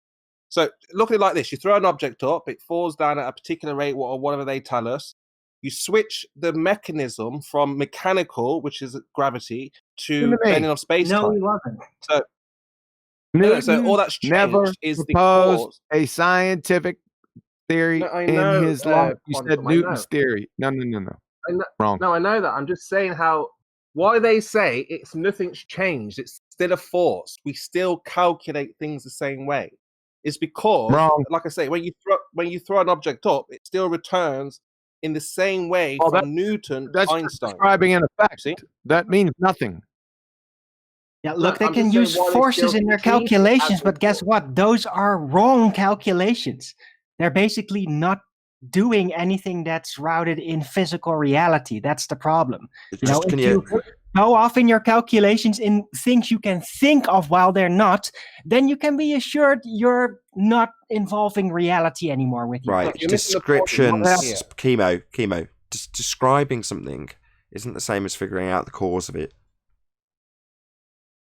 No, I know. Describing But it what I'm trying to get at is that the whole thing was based on a presupposition. They had to explain how things stick to balls or whatever, like mass. So Newton came up with mass attracting mass. Now, why did Einstein win the prize? Because he was able to keep everything the same, but change the cause of why things fall. So now things don't fall because of a force; they fall because of the bending of space-time. Now, everything stays the same. Like I say, it still returns the ball. If you throw it, it returns back to you exactly the same speed or time or whatever they want to call it. But all that's changed is there was no force of gravity now, like the force. They've got the bending of space. So we're trying to get them to accept mass is not they've got the What are you talking about? It didn't explain anything. Einstein only made things worse and more confusing so that you don't. Hold on, I've got Dave and Darwin. Hold on, just one at a time. Idea of a ball, you need to explain how things are sticking to it. That's it. That's all it is about. So they need to think. That's why they're trying to come up with another gravity now, or another reason of why we're sticking to this so-called ball. So the point is that they can treat it like a force because nothing changes. All that happens is complete the mechanism. bullshit. For goodness sakes, it's not Einstein's my theories argument. only It's make so you things understand worse their and argument. less understandable. This is a fact. The mechanism has changed. So when you say what's the force, what's the cause of things falling, they would say the mechanism is gravity, like a push. Now we know they say it's bending of space-time. Like that's what's going on. Doesn't mean anything, Spursky. They don't say that. They're stuck with Newton. We're trying to get them to say that. Yeah, that's the point, Kiwi. So it's not whether we agree with that, Arwin. It's when they say we treat it like a force, it acts like a force because it looks like a force. Well, yeah, if you're going to keep thinking you're on a board, then you will go like that way. That's the way you'll go. Yeah, it means nothing. But you've got to kind of understand their argument because, they'll say you don't get what we're talking about. And then, I do understand it. It's delusional. They go off into self-contradiction. They don't even understand their argument. Yeah, but I understand how they don't understand it. That's the it's right, yeah. I have to explain Einsteinian to them. And it's like, no, you don't have Newtonian anymore. Spurs, does time bend anything? Sorry? No. Spurs, does time bend anything? No, of course not. Tenth. So then why But do you want to explain the retardation that exists in their mind? Hold on, Rams. Did you want to add something? Hold on, Chemo. Go on, Rams. You've been trying to get a word in. I was just going to say off the back of 10th Man that nor is time a dimension. No. Again, we're not arguing for their position. We're trying to understand their position. So when they Why? say gravity, you What can are you treat it like saying? Why the fuck would you go into their delusion concerning this? They don't understand. Are you trying to They don't. understand They don't delirium, understand it. psychosis? Stop trying to make it logical in your head. They don't understand it. They're trying to bluff about whether that it's they understand it. logical, again. They don't. It's not about Okay. being logical. Remember, it's an emotion that they have. Do you understand how they feel fundamentalism. about their situation? It's the Yeah, type I We're of into understand that. chemotherapy. Yeah, we are. There's This no is chemotherapy science part behind 2. this. Hold They on. get a warm fuzzy. Guys in the Discord, G+. Go ahead, Rams. It's a type of fundamentalism. It's a psychosis. It's unreasonable. I mean, Rumpus is a great example of it. The way he just spouts on continuously, non-stop, no matter what is going on, no matter whether anyone can comprehend what he's saying, while multiple other people are speaking as well. He'll talk underwater. He just all he wants to do is push his story and his conception of what reality is, and that's it. Yeah, I mean, I thanks. kind of agree. You already but, know. you know, look, Bagpipe with you've infinite seen, air. You've seen, That's we've all seen right. Anthony We don't have to trying go get into them off, describing Rumpus. We all know what he Newtonian, is. Let's right? get on to the topic. Is time physical? No, it's conceptual. Time. Is space physical? No, it's conceptual. So you can't combine them and then bend, dilate, or warp non-physical concepts. The end. And even if you could, it wouldn't give Before rise to any that, John, force. They need to understand. They need to understand that they're not even with Newtonian science, physics anymore, are they? That's what we've got to get them to understand. And then once they're on the Einstein, then we can break down. Well, what is time? What is space? That's what. Yeah, we've been trying to do that for about. I've been trying to do that for about 4.5 years now. They're starting to get there. In a couple of them, you'll hear them go to Einstein, but not too many. We're almost there. Give it another 2 years. Just another 2 years and they'll all be there. They'll understand that they should be parroting the gravity nonsense of Einstein, because that's far faster for us to pummel. Yeah. Exactly. And that's why they don't argue it, because they don't even know how to argue it, because it makes no damn sense. But not only that, at least with Newtonian, they've got this thing, this force that makes so much logical sense that they don't want to pull away from that and go towards There's no Einstein. logic in Newtonian mechanics. Yeah, but they can conceptualize it in their head and understand it, right? But that's Oh, what they It didn't even make sense to the guy whose name is attached to it. He called it an absurdity. Yep. Perfect. With that, I'm going to say another huge, massive, enormous thank you to both Discord and G+ panels for making today's after show possible. And of course, a massive thank you to all of you in either Nathan Oakley 1980 or Nathan Oakley Programming streams for hopefully smashing the super chat, liking, commenting, sharing, subscribing, and all that good stuff. Be sure to check out nathanoakley.com and the Flat Earth Debate Forum to keep up to date with the community debate. I've been Nathan Oakley, and I'll see you all in the next video.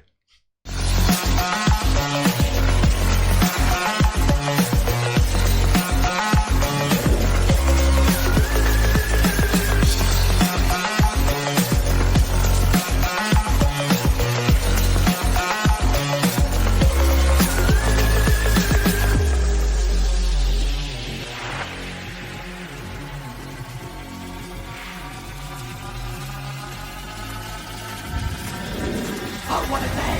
What a lovely day!